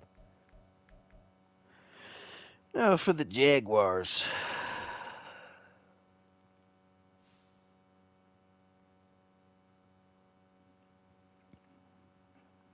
Breakout DB, who is it? Andrew Wingard. Hey, he's white. Speaking of white, that one corner out of Iowa, what's his name? He's going to play corner in the NFL. Like, I'm convinced he's going to be a cornerback in the NFL, which is insane. Like, we haven't been represented at corner since Jason Sehorn, and he didn't leave on exactly a great note. So, you know what? We're going to have a rejuvenated representation. Not that I actually care. I just think it's funny. It is hilarious that there hasn't been a white cornerback in the NFL that started since like 2007 or whatever. Or maybe it was 11. Either way, it's been a long time, and that's hilarious to me. Like, it's not, like, I know it's not like a thing, but it is still funny. There was a bug on my arm. Gross.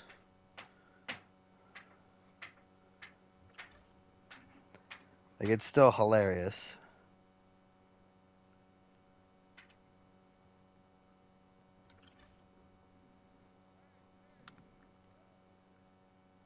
Come on, Chenault. This might be the training that gets you up to 77, gets you on the field as a starter now. Come on. Come on. Make the catch. There we go. Get it to that boy. Get it to that boy. Oh my goodness. Trevor Lawrence has got to be the best good the worst bad, no, the worst good quarterback in the NFL. Like, it doesn't make sense. He's either the best bad quarterback ever or the worst good quarterback ever. And I can't tell which. And like the Jaguars as a whole this past season were either the best good team ever, the best bad team ever, or the worst good team ever. Honestly, that's how they are pretty much every year. Like they're either the worst good team in the NFL or the best bad team in the NFL, and it's always the same. Like there's been a couple of years obviously where they were horrendous and ended up with the first or second overall pick, but like also when they picked Trayvon Walker over the guy out of Michigan, what's his name? Not Henderson. What's his name? Hutchinson. When they picked Walker over Hutchinson, that was a choice. Walker has not panned out as well as Hutchinson has. And Hutchinson was the second choice. He was the leftover.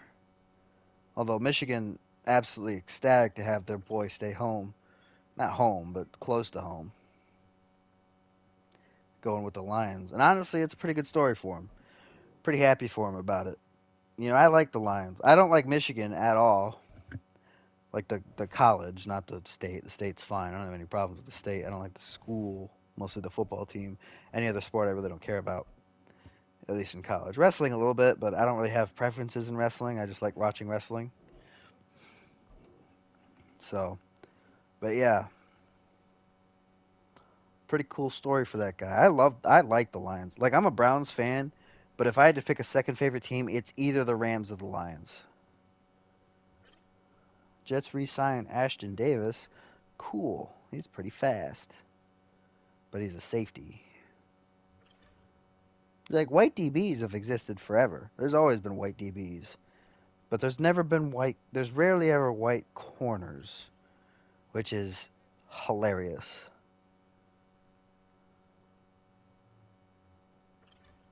But Cooper DeJean about to change that influx of new talent at the position.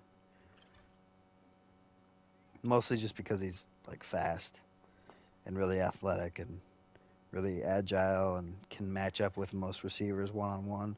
Dude, who was the one receiver out of Georgia, the little white guy? Oh my gosh, if Bill Belichick was still in charge of the Patriots, he would be absolutely creaming himself trying to get him in the draft. Because holy moly, he is the exact short, skinny white guy that Bill loved to put in the slot. It's insane.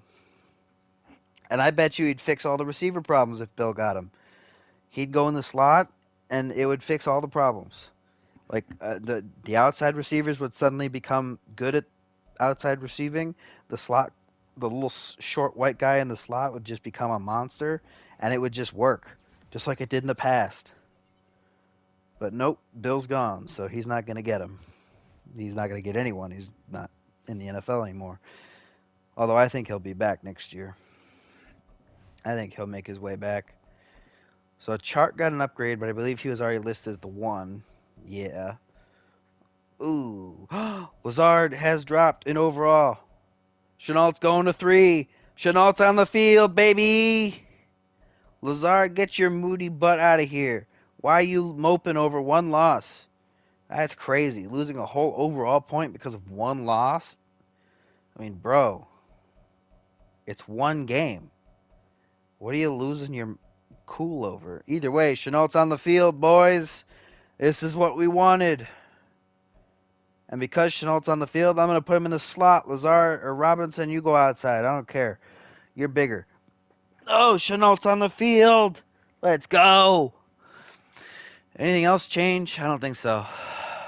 I believe Walker's still hurt. Yes, he is. Or no, Josh Allen, not Walker. Josh Allen got hurt. The one that's actually good. He's out for 3 more weeks, which sucks. Like, really bad. But, Wingard, chance to upgrade. Obviously, Ronnie Harrison should be the backup at safety, but I don't care. I've watched Ronnie Harrison play in real life enough to know this man should not be a safety. He is not fast enough to be a safety. He's about as smart as a brick in coverage. I don't get it. I love him. Wish him nothing but the best. He played for the Browns.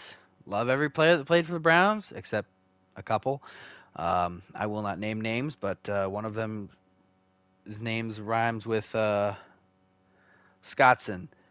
Anyway, ugh, I wish him nothing but the best, but my gosh, is he painful to watch. I don't know how. He's good at tackling. That's about it. So probably should be a linebacker, not a linebacker. Not really my problem though. He's the back. He's the third string. Mostly going to be on special teams. Antonio Johnson's the backup. Antonio Johnson's fine. So we're going to be fine. Trevor Lawrence, worst good quarterback in the NFL or best bad quarterback in the NFL. Doesn't matter how you look at it. That is my stance on him. I know he was hyped up as a generational. Whoops. I know he was hyped up as this generational talent coming out. He's not. He's just not. It's like the old, why isn't it possible? It's not. He's just not that guy. He's okay, but he is not a monster. He's not that guy.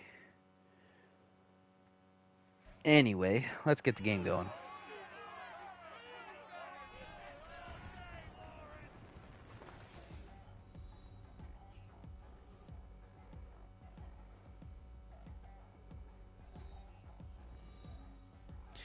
Yeah. Intro doesn't matter.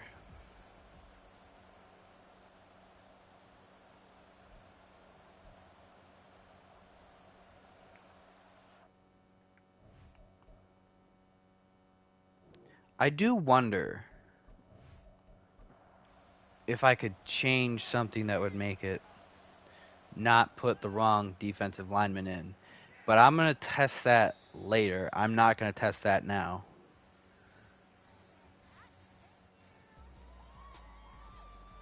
Nope. Quit playing music. Quit it. YouTube doesn't like it.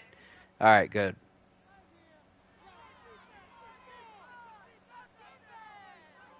All right, Patrick Mahomes and the Chiefs, first down from the 25 after the touchback. Gets it out to Pacheco on the flat. Dude, Pacheco being 10 instead of Hill being 10. Pacheco's number is 10. So him having 10 is fine.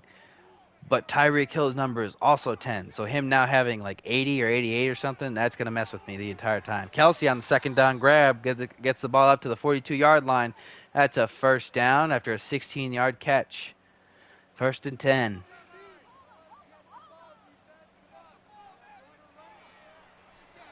Mahomes to throw on first down. Gets it out to the flat. That's Pacheco.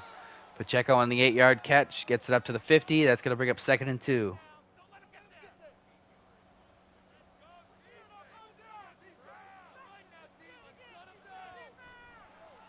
Mahomes on second down. Gets it out to Kelsey downfield. Complete all the way to the Jaguars 31. Oh, boy. Mahomes making this defense look like Swiss cheese right now.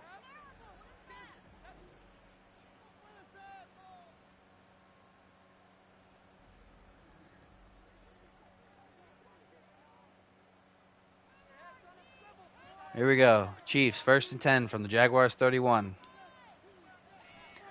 Screen pass. Pacheco can't get out. Hit by the linebacker. Hit by an outside guy as he tries to get outside, and it trips him up. Incomplete. Can't get to the pass. It's going to bring up second and 10 at the 31-yard line. Mahomes to throw. Gets it out to Kelsey on the out route. That's going to be a 7-yard pickup up to the 24-yard line. It's going to bring up third and 3 for the Chiefs. 2 tight ends in the game and the fullback. Noah Gray in motion. Mahomes hands it off to Pacheco, and he powers his way for a 5-yard gain. That's going to be a first down to the 19-yard line. Chiefs in the red zone here.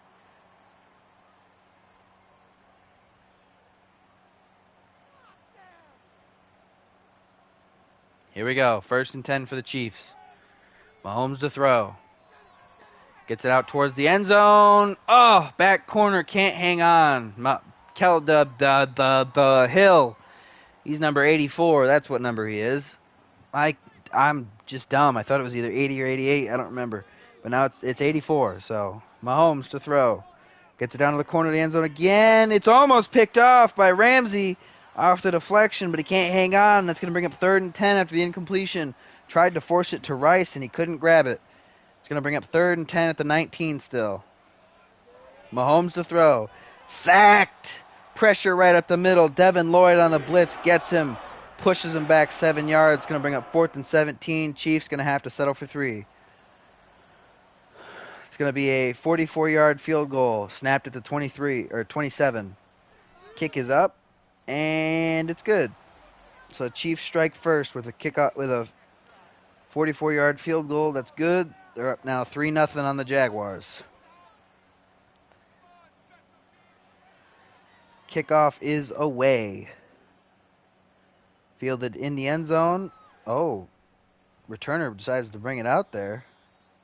I don't know who that guy is, but he needs to be fired. That's going to start the Jaguars off with their first drive at the 20-yard line. They have it now 1st and 10.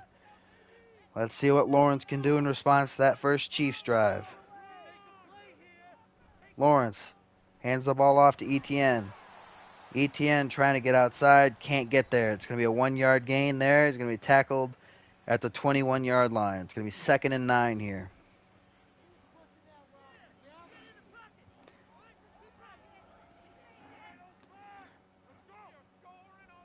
Ooh, receiver in motion. And Allen Robinson gets the catch after going in motion there. Nice little pickup, 6 yards. Going to bring up 3rd and 3 at the 27-yard line. Throw it to Chenault. Lawrence to throw again. This time he gets it out to Etienne over the middle. Nice pickup there, gets the first. It's going to be 1st and 10 at the 38-yard line of the Jaguars. 49-yard line is the point to gain. Lawrence to throw. Gets it out to Etienne in the flat. That's going to be a nice pickup there of 6. That's going to bring up 2nd and 4 at the 44-yard line. Lawrence on 2nd down. Throws it down to the bottom of the screen. It's caught. Robinson again. Lawrence giving him the ball quite a bit here. Or at least twice on this drive. That's going to bring up 1st and 10 at the Chiefs' 45-yard line. Lawrence fakes the handoff to Etienne. Rolls out to his left. Throws it downfield. That's Robinson for a 3rd catch on the drive. They are feeding him here. That's going to make it a 1st and 10 at the 23 after the big pickup. Lawrence to throw. I forgot his name for a second there. Just throws it away. Gets under pressure. Gets it out. Throws it over the head of, what's his name? Etienne. Keep forgetting Trevor Lawrence's name for some reason. 2nd and 10 at the 23-yard line after the incompletion. Lawrence hands it off to Etienne. Tries to get to the outside. Can't quite get there. Nobody blocking anybody up front outside of the front 4D linemen. That's going to bring up 3rd and 10 after no gain on the play. Still at the 23-yard line. Lawrence to throw on 3rd down. Gets it out over the middle, incomplete. Tried to get the check down to Etienne, but he couldn't quite get it there. Injury to one of the Jaguars linemen, A.J. Cann, and that's going to bring up 4th and 10 at the 23-yard line.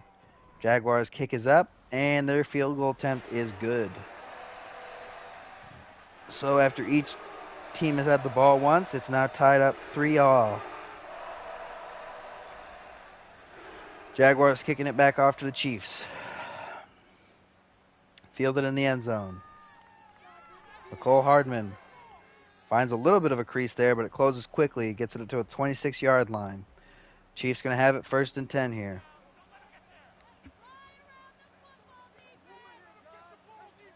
Mahomes hands it off to Pacheco on the draw. On the counter, not the draw. That is going to be tackled for a 1-yard loss. That's going to bring up 2nd and 11 back at the 24-yard line. Nice play there by Devin Lloyd. Mahomes to throw on 2nd down. Screen pass to Pacheco. Pacheco gets it. Blockers in front. Oh, but he goes outside of the guard where there's no blocking, and Walker catches him. Interesting ball carrier vision decision there for Pacheco. It's going to be 3rd and 5 at the 30 after the 5-yard pickup. Mahomes to throw. Runs around in the pocket and then just throws it away. That's going to bring up 4th and 5 at their own 30-yard line. They're going to have to punt it away. Jaguars looking like they're going to come and try to block this. Here they go. And the kick gets away clean.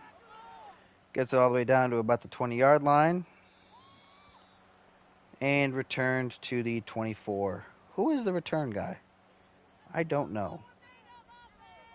But anyway, it's 1st and 10 Jaguars at their own 24.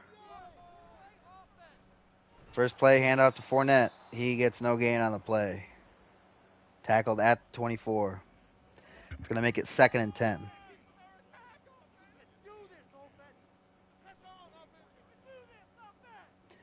Lawrence to throw here.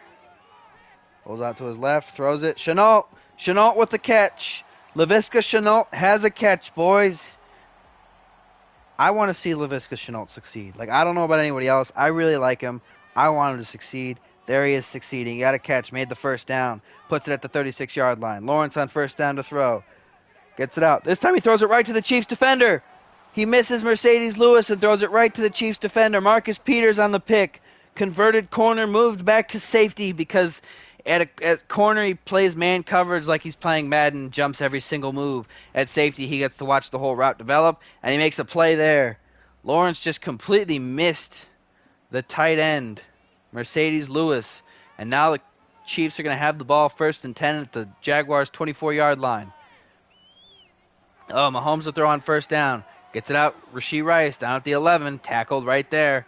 That's a big pickup there. Chiefs already in the red zone now. 13-yard gain. 1st and 10. Here we go. Mahomes to throw. Over the middle. Touchdown, Rashee Rice.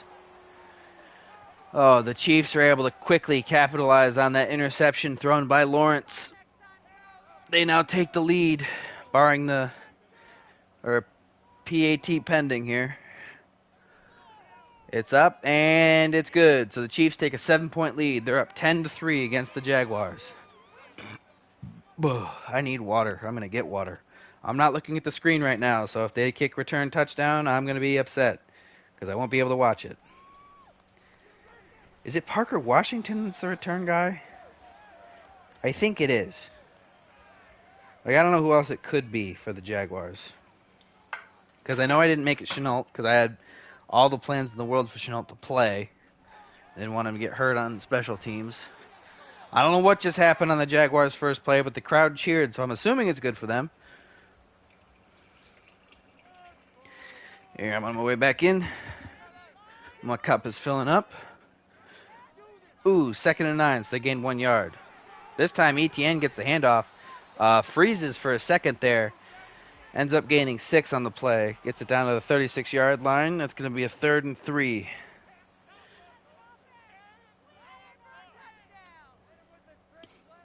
Lawrence up to throw. And he gets sacked. Chris Jones gets him. Pushes him back to 10 yards to the 27-yard line. That's going to bring up 4th and 13. Jaguars going to have to punt it. I have to pee, so I'm going to go pee, get my water, and then I'll be right back after this punt. Kick is away to McCole Hardman, standing at the 21-yard line. Returns it. Gets it to the 24. That's where the Chiefs are going to have it 1st and 10. I'll be right back.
All right, I've had a drink of water. Patrick Mahomes has his X Factor active. It's 3rd and 10 at their own 41-yard line for the Chiefs. Mahomes to throw. Gets it downfield. Caught. What a catch by Hardman. He didn't make that in the regular season very many times. A catch, anyway. But good play there for the Chiefs. Gets it all the way down to the Jaguars, 33-yard line? That's going to be 1st and 10. Chiefs with an opportunity to really start building a lead here. Potentially running away enough to make it a sim game. But we'll see about that. We'll see how fast they can score. That's going to make it 2nd and 7 after a 3-yard pickup down to the 30-yard line. Mahomes to throw. Gets it out quick. Hill. That's a 1st down pickup. Gets it down to the 15. Chiefs in the red zone. This offense can move fast when they want to. It's crazy how throwing Hill back into the mix suddenly makes this offense go from pedestrian to potent through the air. But that time, Miles Jack on the blitz gets the sack, so it doesn't matter. Backed up to the 30-yard line. 15-yard loss. It's going to bring up 2nd and 25. Mahomes to throw. Gets it over the middle quick. Hardman. 5-yard gain. It's going to put him at the 25-yard line. It's going to make it 3rd and 20. Mahomes to throw. Rolls out to his right. Just throws it away. Gets under pressure, and he has to get rid of it. That's going to bring up 4th and 20. Chiefs are going to have to settle for 3. 42-yard field goal here. Kick is up, and it is good. That's going to put the Chiefs up to 13 points against the Jaguars 3. Kickoff is away. Fielded at the goal line. Ooh, nice move there, but doesn't create enough room to get back to the 25. Return only goes to the 22. That's where the Jaguars are going to have it. 1st and 10 now.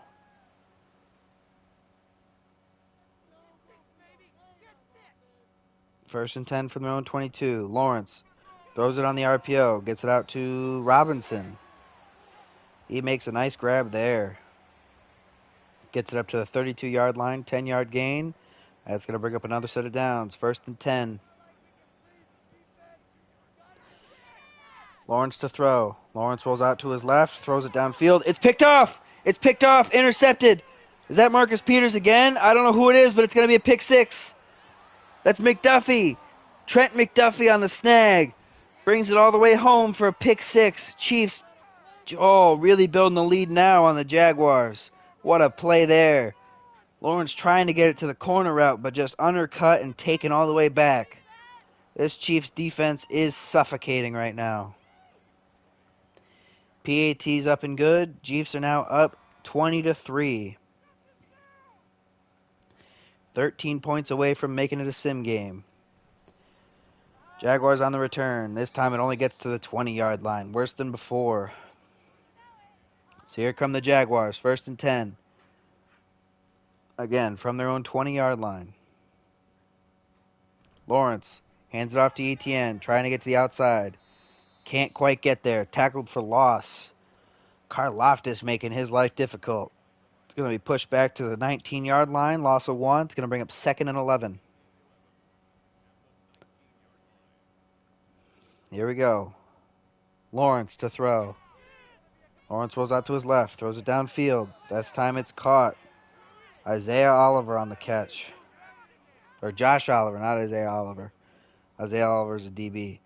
3rd and 2 for the Jaguars at the 28-yard line. Lawrence fakes the handoff. Under a little bit of pressure, starts scrambling. Throws it downfield, incomplete, broken up. Can't hang on. Nice play there by the Chiefs, and that's going to bring up a 4th down. Jaguars are going to have to punt it away from their own 28-yard line. Kick is away clean. McCole Hardman catches it at the 28-yard line, and that's where the Chiefs are going to have it now. Up by 17 here. Ugh, my throat hurts from talking. Mahomes to throw. Gets it out quick. Hardman. Nice gain there. Gets it up to the 41. Gonna be another first down. 13-yard pickup there. And that's going to be a false start. So they're going to be pushed back to the 36. That's going to make it 1st and 15.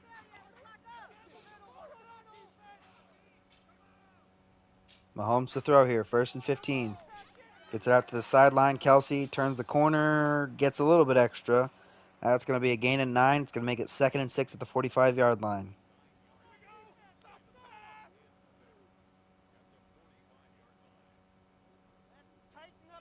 Mahomes fakes the handoff to Pacheco. Gets it out quick to Hill. Hill can't hang on to the contact. Ramsey knocks it away. That's going to bring up 3rd and 6. Still at the 45 after the incompletion. Mahomes to throw. Gets it out over the middle. Rice gets the first down and then some.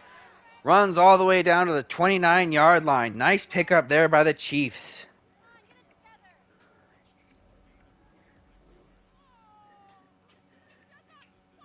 First and 10 for the Chiefs here. 1st and 10 from the 29-yard line. Mahomes to throw. Slings it downfield, incomplete. Trying to get it to Kelsey, but it's knocked away. Kelsey's X Factor, no longer active now. Jalen Ramsey's X Factor is active now. 2nd and 10 from the 29. Mahomes to throw. Gets it out quick. Kelsey over the middle. And that's a nice pickup there. Gets it all the way to the 15-yard line.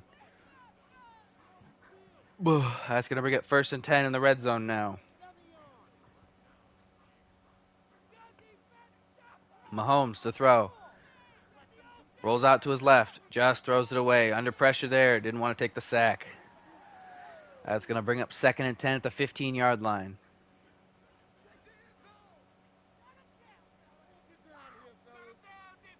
Mahomes to throw. Gets it out quick over the middle. Rashee Rice breaks a tackle. Gets a 7-yard pickup there. Gets it up to the 8-yard line. That's going to bring up 3rd and 3. I have no input on anything going on with Rashee Rice. 3rd and 3. Oh, Mahomes throws it over the middle. Kelsey, touchdown. What a play there. I have no input over anything going on with Rashee Rice. I just, what he did was bad, obviously. Don't know what's going to happen. He's in the game, so I'm going to play him. I'm not going to take him out of the game simply because of everything. Same with the Cam Sutton thing. I understand what he did was bad. It's awful. He may never play again in the league, but he's in the game. I'm going to use him. I'm not going to handicap a team just because a player did something stupid. These aren't real people. These guys in game aren't real people, so it's not. I'm not going to handicap a team out of spite because of that. So Jaguars get the ball 1st and 10 at their own 20 after the return. Lawrence to throw, gets it out quick, and Lewis never turns to see the ball. Mercedes Lewis never even turns his head. That's going to bring up 2nd and 10 at the 20 after the incompletion. Lawrence fakes the handoff to Etienne. Gets it down to the bottom of the screen. That's Robinson. 6-yard pickup there. It's going to bring up 3rd and 4 at the 25-yard line.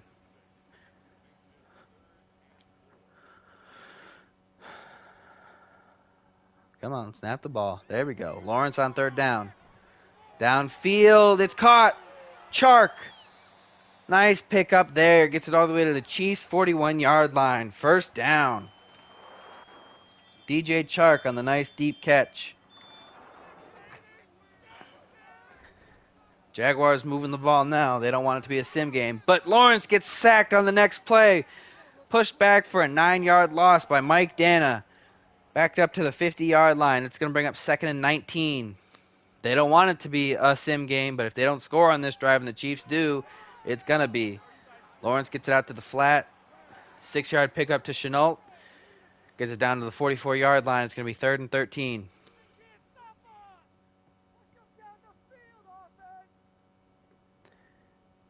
Here we go. Lawrence to throw. Throws it downfield over the middle. It's caught. What a play. Robinson again. He's having himself a gain. 6 receptions for 81 yards already. That's going to bring up 1st and 10 at the 19. Lawrence hands it off to Etienne. Etienne off the left side. Picks up about 4. Pushes it down to the 14-yard line. It's going to bring up 2nd and 6.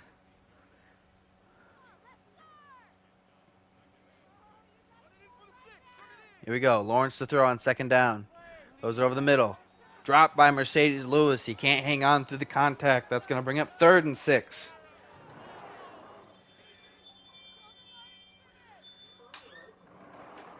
Here we go.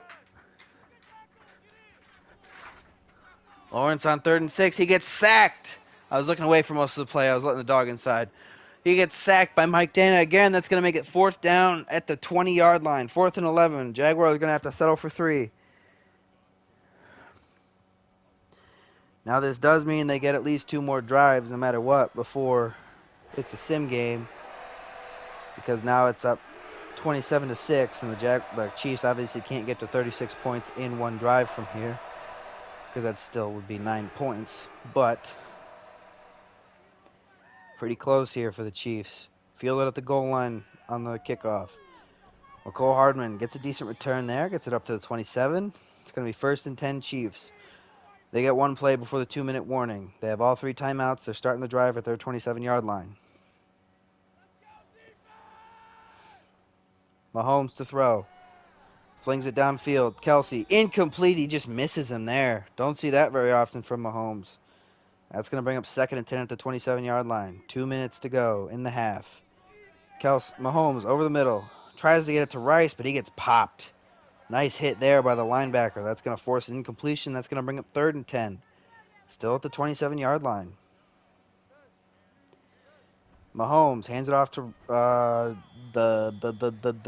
what's his name? I can't remember his name for some reason.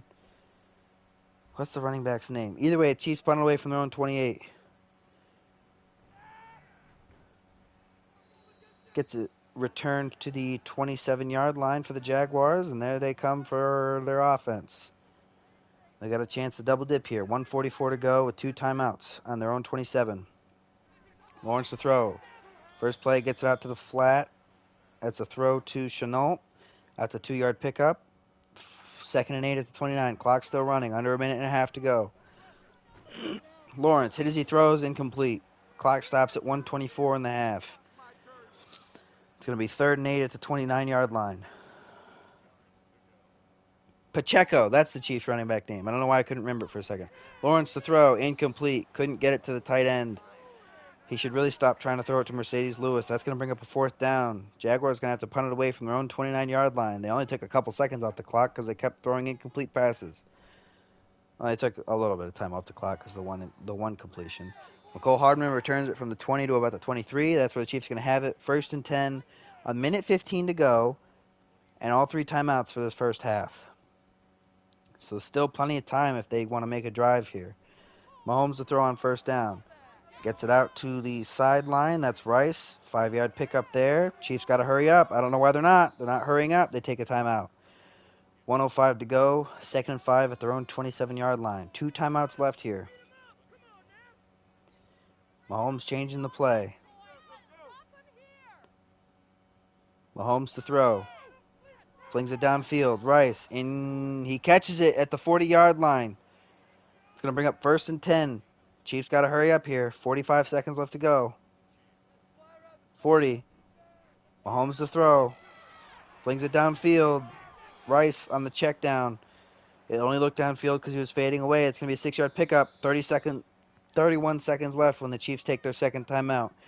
2nd and 4 from their own 46. Mahomes to throw. Gets it out quick. Incomplete. Almost picked off by Ramsey. As it stands, he still forced the incompletion. 28 seconds left. 3rd and 4 at their own 46-yard line. Mahomes to throw. Throws it down towards the bottom of the screen. It's caught. 1st down. Just barely before Hardman gets out of bounds. He gets the 1st down up to the 50. 24 seconds left to go. Chiefs 50 yards to go for a touchdown. Probably about 15 yards to go before field goal range. 1 timeout left. Mahomes to throw. He just barely he gets sacked. Chiefs have to use their last timeout. Only 20 seconds left here. Push back to the 43. It's going to bring up 2nd and 17. They got to work the sidelines and end zone now. Mahomes to throw on 2nd down, and he gets sacked. That might do it for the half. Dante Fowler gets him. That's going to do it for the half. Oh, so after the first half, Chiefs are up 27-6 against the Jaguars. Jaguars receive the ball at kickoff on the second half. Kick is away. Fielded just inside the end zone. Return is going up to the 21-yard line. And that's where the Jaguars are going to start this first drive of the second half. Here we go. Lawrence to throw on 1st down. Under pressure immediately. Chris Jones sacks him, forces a fumble, but Jaguars fall on it. It's going to be a loss of 9 on the play, bringing up 2nd and 19, backed up to the 12-yard line.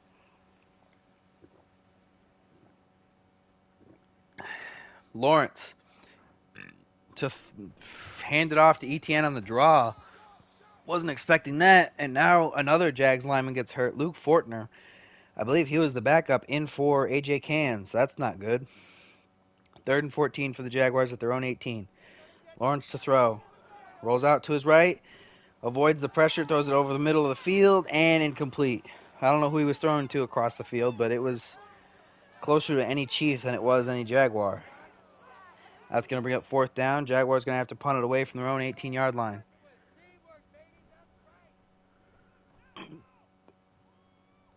Oh, punt is away. Fielded at about the 33-yard line. That's where it's fair caught. So out come the Chiefs. 1st and 10.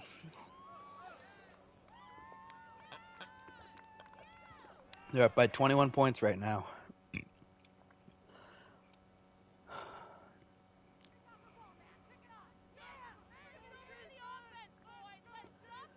Mahomes fakes the handoff to Pacheco. Throws it downfield.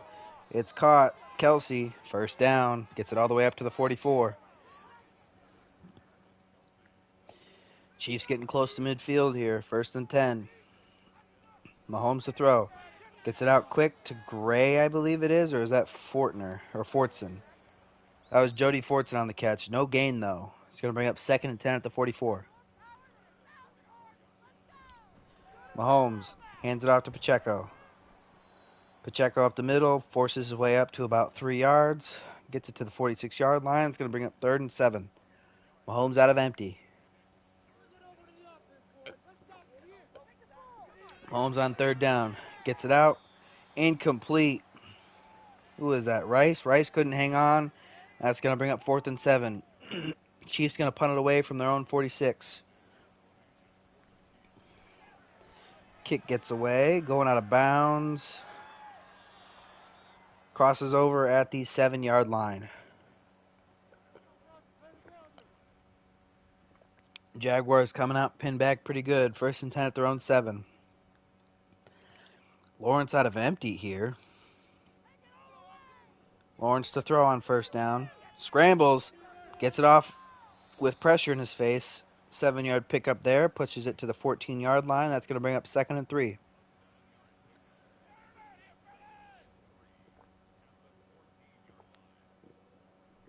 Lawrence to throw. Tries to get it to Chenault quick, but it's knocked away by the DB. Trent McDuffie makes the play for the defense. That's going to bring up 3rd and 3 at the 14-yard line for the Jags. Lawrence changing the play. Goes to empty here. Lawrence to throw. Quick slant. That's caught. Chenault. 1st down. Gets it to the 19. 1st and 10 for the Jaguars here.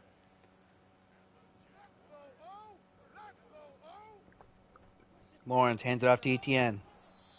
Nice pickup there of 5. Gets it up to the 24-yard line. That's going to bring up 2nd and 5.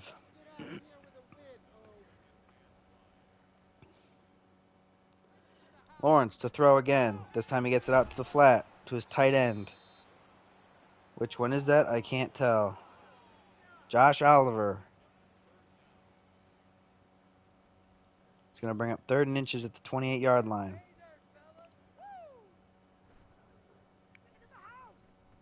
Lawrence to throw on 3rd down. Wings it downfield toward the sideline, and it's caught. DJ Chark on the snag. Pushes it up to the Chiefs' 48-yard line. That's a 1st and 10 for the Jags. Lawrence hands it off to Etienne here. Etienne gets about 3 yards, pushes it to the 45. It's going to bring up 2nd and 7. Don't tell these Jaguars that they're down by 3 scores because they don't seem to care. Lawrence to throw. Rolls out to his left, throws it way downfield. It's knocked away and incomplete. Tried to get it to Chenault, but he just kind of winged it. Didn't really pay attention to where he was throwing. There was a defender right there. It's going to bring up 3rd and 7 at the 45 after the incompletion. Lawrence changing up the play here. Moving him to trips. That's Chark in motion. And now Lawrence to throw on 3rd and 7. Wheel route to Mercedes Lewis there. And he actually catches it this time. 1st down to the 34-yard line. 1st and 10 here.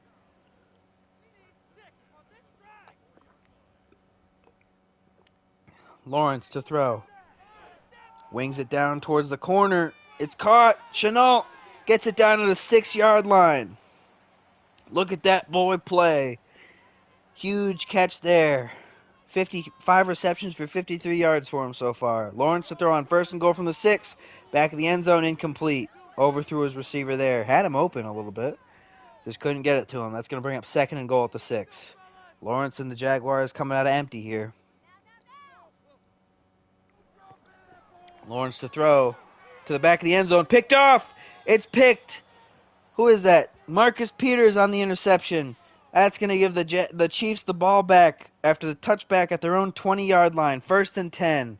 Lawrence just underthrew it to the back of the end zone, and it's easy interception. And now Mahomes with a big strike to Kelsey over the middle of the field. 30-yard pickup on the first play of the drive after the turnover. They already have the ball at the 50-yard line. Oh, the way that things turn so fast. It is insane. Mahomes to throw here on 1st down. This time he gets out to Hill for a big pickup. 16-yard gain there. It's going to bring up another set of downs. Push down to the 34-yard line. Chiefs in 2 plays have gone from their own 20 to the Jaguars' 34. 1st and 10. Mahomes to throw. Gets it out. This time it's Hardman. Hardman gets it all the way down to the 16.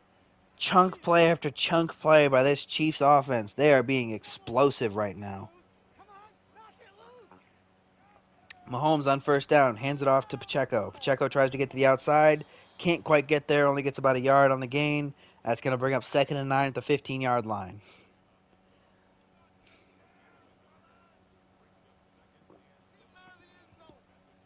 Chiefs changing the play.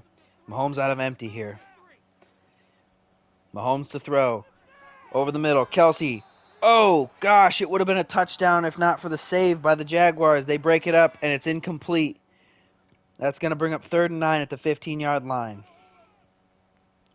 Jaguars bent real hard, but they're trying to keep themselves from breaking here. Mahomes to throw. Flings it downfield. It's incomplete. McCole Hardman can't hang on. That's going to bring up 4th down. So the Jaguars defense bends harder than you could ever imagine, but doesn't quite break. Forces the Chiefs to kick the field goal. The kick is up, and it's good. So the Chiefs are now up 32-6.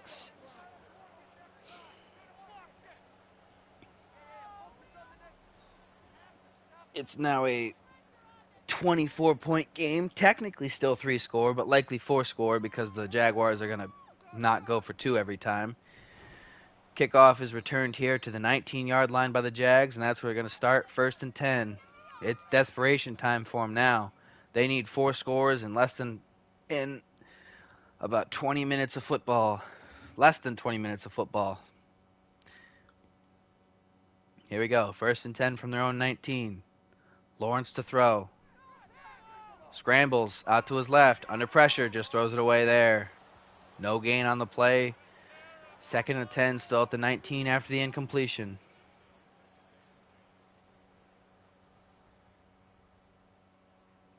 Here we go. Apparently Tom Brady's not opposed to coming back. That's weird. Lawrence on 2nd and 10. He's sacked. Pushed back to the 12-yard line. 8-yard loss. George Karlaftis. It's going to bring up 3rd and 18 at the 12. Lawrence to throw on 3rd and really long. Just kind of flings it downfield. Incomplete. So kind of a pitiful 3-and-out there for the Jaguars, as they have to punt it away from their own 12-yard line. Kick gets away. Fielded at about the 41, and that's where it's fair caught. So here come the Chiefs with a chance to make it a sim game here on this drive. Mahomes hands it off to Pacheco on 1st down. Pacheco gets to the outside, but not much doing there once he gets there. It's going to be a pickup of 4, still good gain. It's going to bring up 2nd and 6 at the 45-yard line. Chiefs trying to cross midfield. Mahomes hands off to Pacheco on the counter. Breaks a tackle and gets himself about 4 yards there. Going to bring up 3rd and 2 at the 49. Here we go. Chiefs on their own 49. 3rd down. Jaguars need to stop here if they want any chance. Mahomes to throw. Gets it out quick, and it's complete. Hardman makes the grab. That's going to bring up a 1st down at the 44. Chiefs across midfield to the Jaguars territory. Mahomes flipping the play. Chiefs have it 1st and 10 at the 44. Mahomes throws it downfield. Caught by Kelsey. 7-yard pickup there. Up to the 36. That's going to bring up 2nd and 3.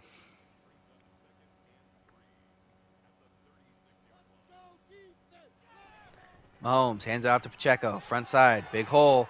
Can't quite escape from the first tackler, though. That's going to bring up 3rd and inches at the 34-yard line. 2-yard pickup. Here we go. Mahomes changing the play again. Got Tyreek Hill lined up at tight end. That's a matchup nightmare if they're throwing it. Gets it out to McCole Hardman on the RPO, and that's enough for a 1st.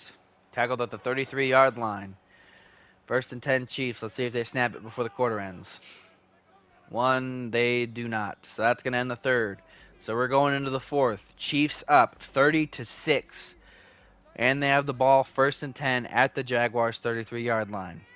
If they score a touchdown here, it's sim time. Mahomes hands off to Pacheco. Pacheco up the middle, no gain. It's going to bring up 2nd and 10. Kelsey gets hurt now. That's not good for the Chiefs. 2nd and 10 from the 33-yard line. Mahomes changing up the play. Mahomes hands it off. Pacheco to the outside.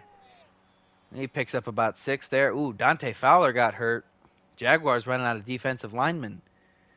Here we go. 3rd and 4 for the Chiefs at the Jaguars 27. Mahomes changing the play up again. Mahomes to throw. Gets it out over the middle. Hill caught. 1st down. Pushes it to the 16. Chiefs in the red zone now. 1st and 10.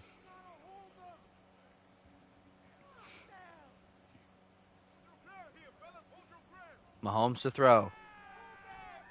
Rolls out to his left. Gets it out.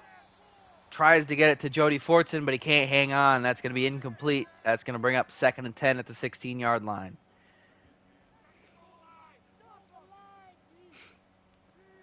Here we go. Mahomes to throw. Under pressure immediately, and he's sacked for a huge loss there. Pushed back 9 yards to the 26 by Quincy Williams. Nice play on the blitz. Completely unblocked. That's going to bring up 3rd and 19 at the 26-yard line.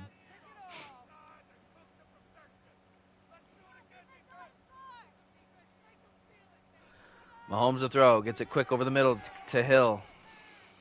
Pickup of 11 there, but it's still not enough for the 1st. It's going to be 4th and 8 at the 15. Chiefs just going to kick the field goal here.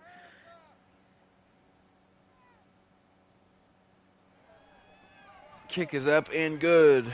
It's a 4-possession game.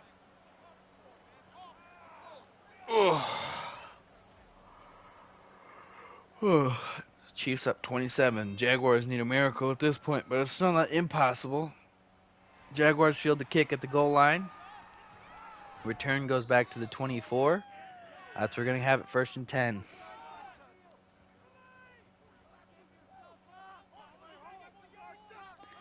Here we go. Did the Jaguars have that playoff magic they had in them last season in them? Not this past season, but the one where they actually made the playoffs.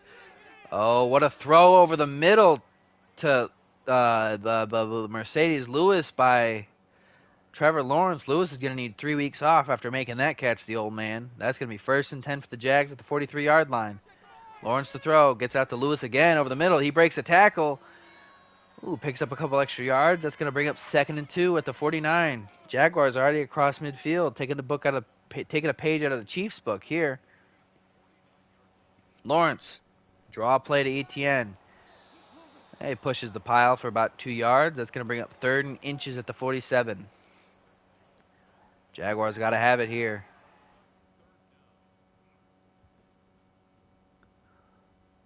Here we go. Lawrence to throw. Gets it out over to the sideline. Caught. Laviska Shenault with the catch. Gets it down to the 41. That's enough for a first. That's plenty for a first. 1st and 10 here. Lawrence to throw. Lawrence under pressure. Throws it way downfield. There's a flag on the play. And it goes incomplete. Let's see what the flag is. It's roughing the passer. That's going to be a free 15 yards for the Jaguars. They're going to be up to the 26-yard line. Mike Dennett hitting him after he throws it. That's not a good look for him. That's going to breathe a little bit of life into this Jaguars offense. 1st and 10 at the 26th. Lawrence to throw. Gets it out to the flat to Lewis. 1 yard gain there. Down to the 25. 2nd and 9 here. Maybe Steven Nelson was the guy that moved to safety. I think Peters actually did stay at corner. Ooh, Laviska Shenault gets the fake on the jet, hands it off to Etienne, and Etienne gets tackled for a 2-yard loss there. Push back to the 27. That's going to bring up 3rd and 11 for the Jaguars.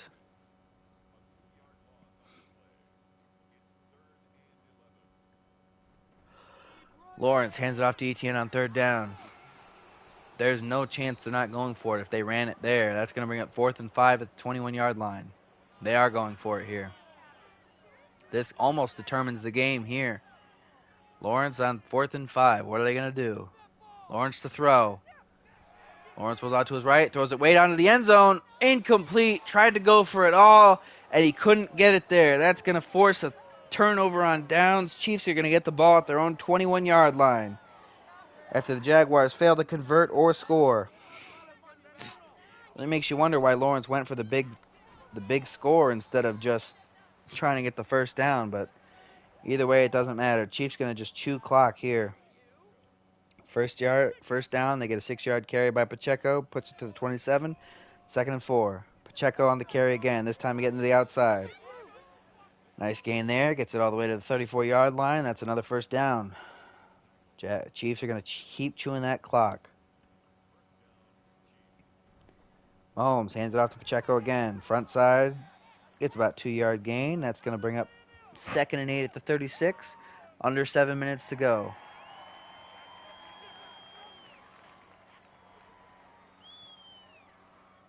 Mahomes on 2nd down. Hands it off to Pacheco again. Pushes his way down for a 1-yard gain. That's going to bring up 3rd and 7 at the 37-yard line. Injury timeout there to Jody Fortson. 6:21 to go in the game. 3rd and 7. Mahomes changing the play. Mahomes fakes the handoff to Pacheco. This time he keeps it, and he's sacked. Pushed back to the 32-yard line. 5-yard loss on the play. That's going to bring up 4th and 12. Chiefs going to have to punt it away. Kick is up, and it's fielded at about the 15. Returned to the 23. Out come the Jaguars. It's kind of a dire spot here. I probably could sim, but I'm not going to yet. Obviously, they're not up by 30. Lawrence's first throw is an attempt to get it picked off by throwing it into triple coverage while missing the check down completely. And it's incomplete, so it's going to bring up 2nd and 10 at the 23-yard line. Lawrence to throw again on 2nd down. Running around, flings it downfield, knocked away, incomplete again. He is going for big chunks here, and it is not going to work very well. That's going to bring up 3rd and 10 at the 23-yard line. Lawrence to throw again. This time a quick slant here. Incomplete for a third time in a row. That's going to bring up fourth down already. Lawrence and the Jaguars going to go for it here on 4th and 10 from their own 23. Lawrence to throw. This is gutsy call. Throws it downfield. It's caught for a first down at the 44-yard line by Allen Robinson. What a play. That's going to be a 1st and 10 for the Jaguars. Under 5 minutes to go in the game. Lawrence gets it quick out to Chenault. He's going to make the catch there at the 39-yard line. It's going to be a 5-yard pickup, bringing up 2nd and 5. Lawrence changing the play. Lawrence to throw on 2nd and 5. Rolling around, running around, and he gets sacked. Mike Dana gets him again for a 3rd time today. Pushes him back to the 21-yard line.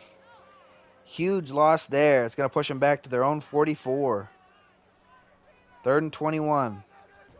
And then he gets sacked again. It's going to make it 4th and 30. Back at their own 35. Oh my gosh, they're almost back to where they were at the other 4th down. They're going to go for this one too because they need it.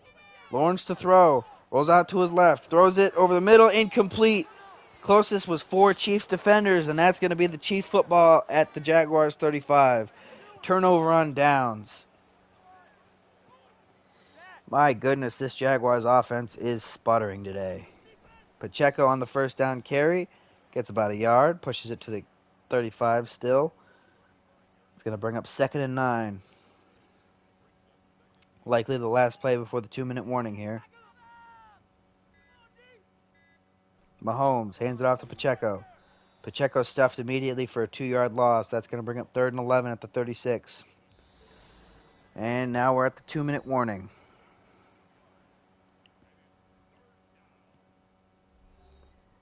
Here we go. 2-minute warning. Chiefs up 33-6. 3rd and 11 at the Jaguars 36-yard line. Mahomes hands it off to Pacheco. He's tackled after a 2-yard pickup. Gets it back to the 34. It's going to bring it 4th and 9. Chiefs going to kick a field goal. 51-yarder here. To put them up 36-6. Kick is up. And it's good with 1:15 left to go in the game. I'm going to let this play out simply because at this point, why not? But now they are up by 30. This has been a blowout victory here for the Chiefs so far. Let's see if the Jaguars can get anything done in garbage time, maybe.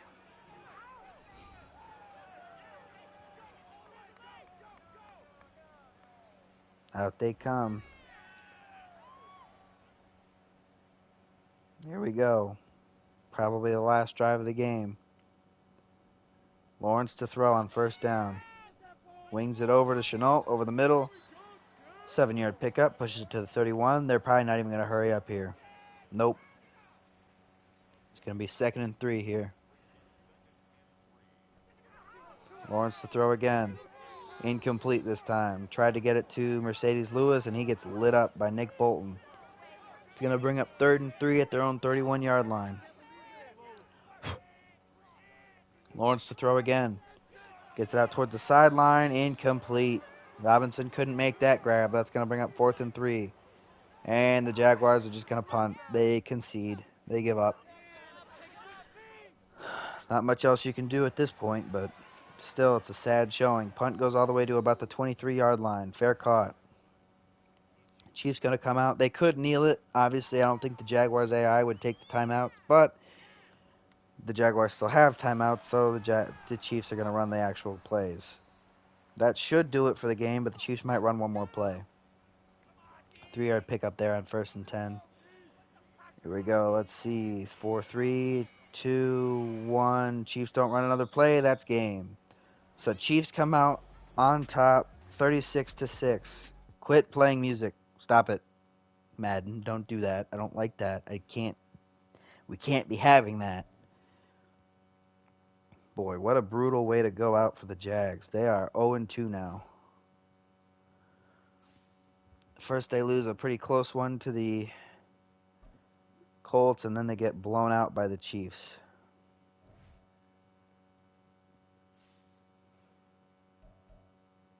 They're probably hoping they can get a rebound next week against the Texans, who are also 0-2 now. So Colts with an opportunity to really start pulling away with the division, depending on what happens to the other team in it. I don't remember who it was. The Titans, they won their first game, but who knows with this second week. Chiefs got a couple upgrades. That's pretty good. Karlaftis with an upgrade. Nice. Making this guy better. He's pretty good at football already. And then Derek Nottie with an upgrade. Interesting. The big nose tackle they have. Their big run stop guy. Here we go. Mandate staff. We got upgrade points. We got to spend them. All right. So the staff modifications tree is full. Now we're going to work on the development trees. I'm probably going to finish offense first just because it's already like mostly filled. Then we can finish out, and then we can complete defense and fill it out the rest of the way. So Reed, obviously a great coach. That's why his thing is already filled out so much to begin with. Let's look at the box score here. Stats. Mahomes, 32 of 48 for a 66% completion percentage, 360 yards, and 2 touchdowns. Pretty good day at the office for him. Lawrence, on the other hand, 26 of 50 for a 52% completion percentage, 317 yards, no touchdowns, and 3 picks. Brutal day at the office for him. Pacheco, 20 carries for 47 yards, not great. Etienne, 11 carries for 28 yards, also not great. Lawrence had 1 carry for 1 yard. Not a great rushing day for anybody. Kelsey, 9 catches for 121 yards and a touchdown. Allen Robinson, 8 catches for 120 yards. Good day for him. Rashee Rice, 7 catches for 81 yards and a touchdown. McCole Hardman, 7 for 76. Laviska Shenault, 8 catches for 71 yards. Tyreek Hill, 5 catches for 67 yards. DJ Chark had 2 catches, but they were big ones, got him to 57 yards. Mercedes Lewis, 4 for 39. Travis Etienne, 2 for 17. Pacheco, 3 for 15. And then Josh Oliver had 2 for 13 yards. Defensively, the leaders, Devin Lloyd, had the most solo tackles with 12. Nick Bolton had the most assisted tackles with 9. Only 1 solo tackle. Let's see. Devin Lloyd had the most total tackles with 19. Tackles for loss, Nick Bolton had the most with 4. As far as sacks go, Mike Dana, monster game, had 3 sacks. Chris Jones had 2. George Karlaftis had 2. Dante Fowler had a sack and a half. Thank goodness he's not hurt. Devin Lloyd had a sack. Quincy Williams had a sack. Miles Jack had a sack. And then Trayvon Walker, Taven Bryan, and Davon Hamilton all had half a sack. Interceptions, Marcus Peters. So Marcus Peters is the corner. That means that the safety was, Steven Nelson's the guy that moved back to safety. I moved him to safety, like as in back in the backfield to safety, not he wasn't originally a safety or anything. I just moved him there because I needed a spot to put him, and we had an excess amount of corners that were good DBs. Marcus Peters had 2 picks, great day for him, and then Trent McDuffie also had that pick 6. No fumbles on. Oh wait, no, Chris Jones forced a fumble, but it was recovered by the Jaguars because that was when Lawrence fumbled it on the sack. So yeah, no return touchdowns or anything like that. Just a landslide victory in favor of the Chiefs. Jaguars were just outmatched from the get-go. So next game we got Bears at Bucks. I can't do it right now. I don't have time. Might do it tonight, might not. If I don't do it tonight, it'll be either tomorrow night or sometime over the weekend at night. I can't do day streams most of the time over the weekend just because there's too much going on. But yeah, good trio of games today. Obviously a close one with the Seahawks and Lions, another really close one with the Colts and Texans, and then got to get a blowout in there somehow. So we get Chiefs beating the crap out of the Jaguars. So that's going to do it for now, and I'll be back either later tonight or at some point over the weekend, most likely. I'll try to get at least one game in over the weekend. We'll see how it works out. Maybe it will, maybe it won't, But it's fine either way. See ya.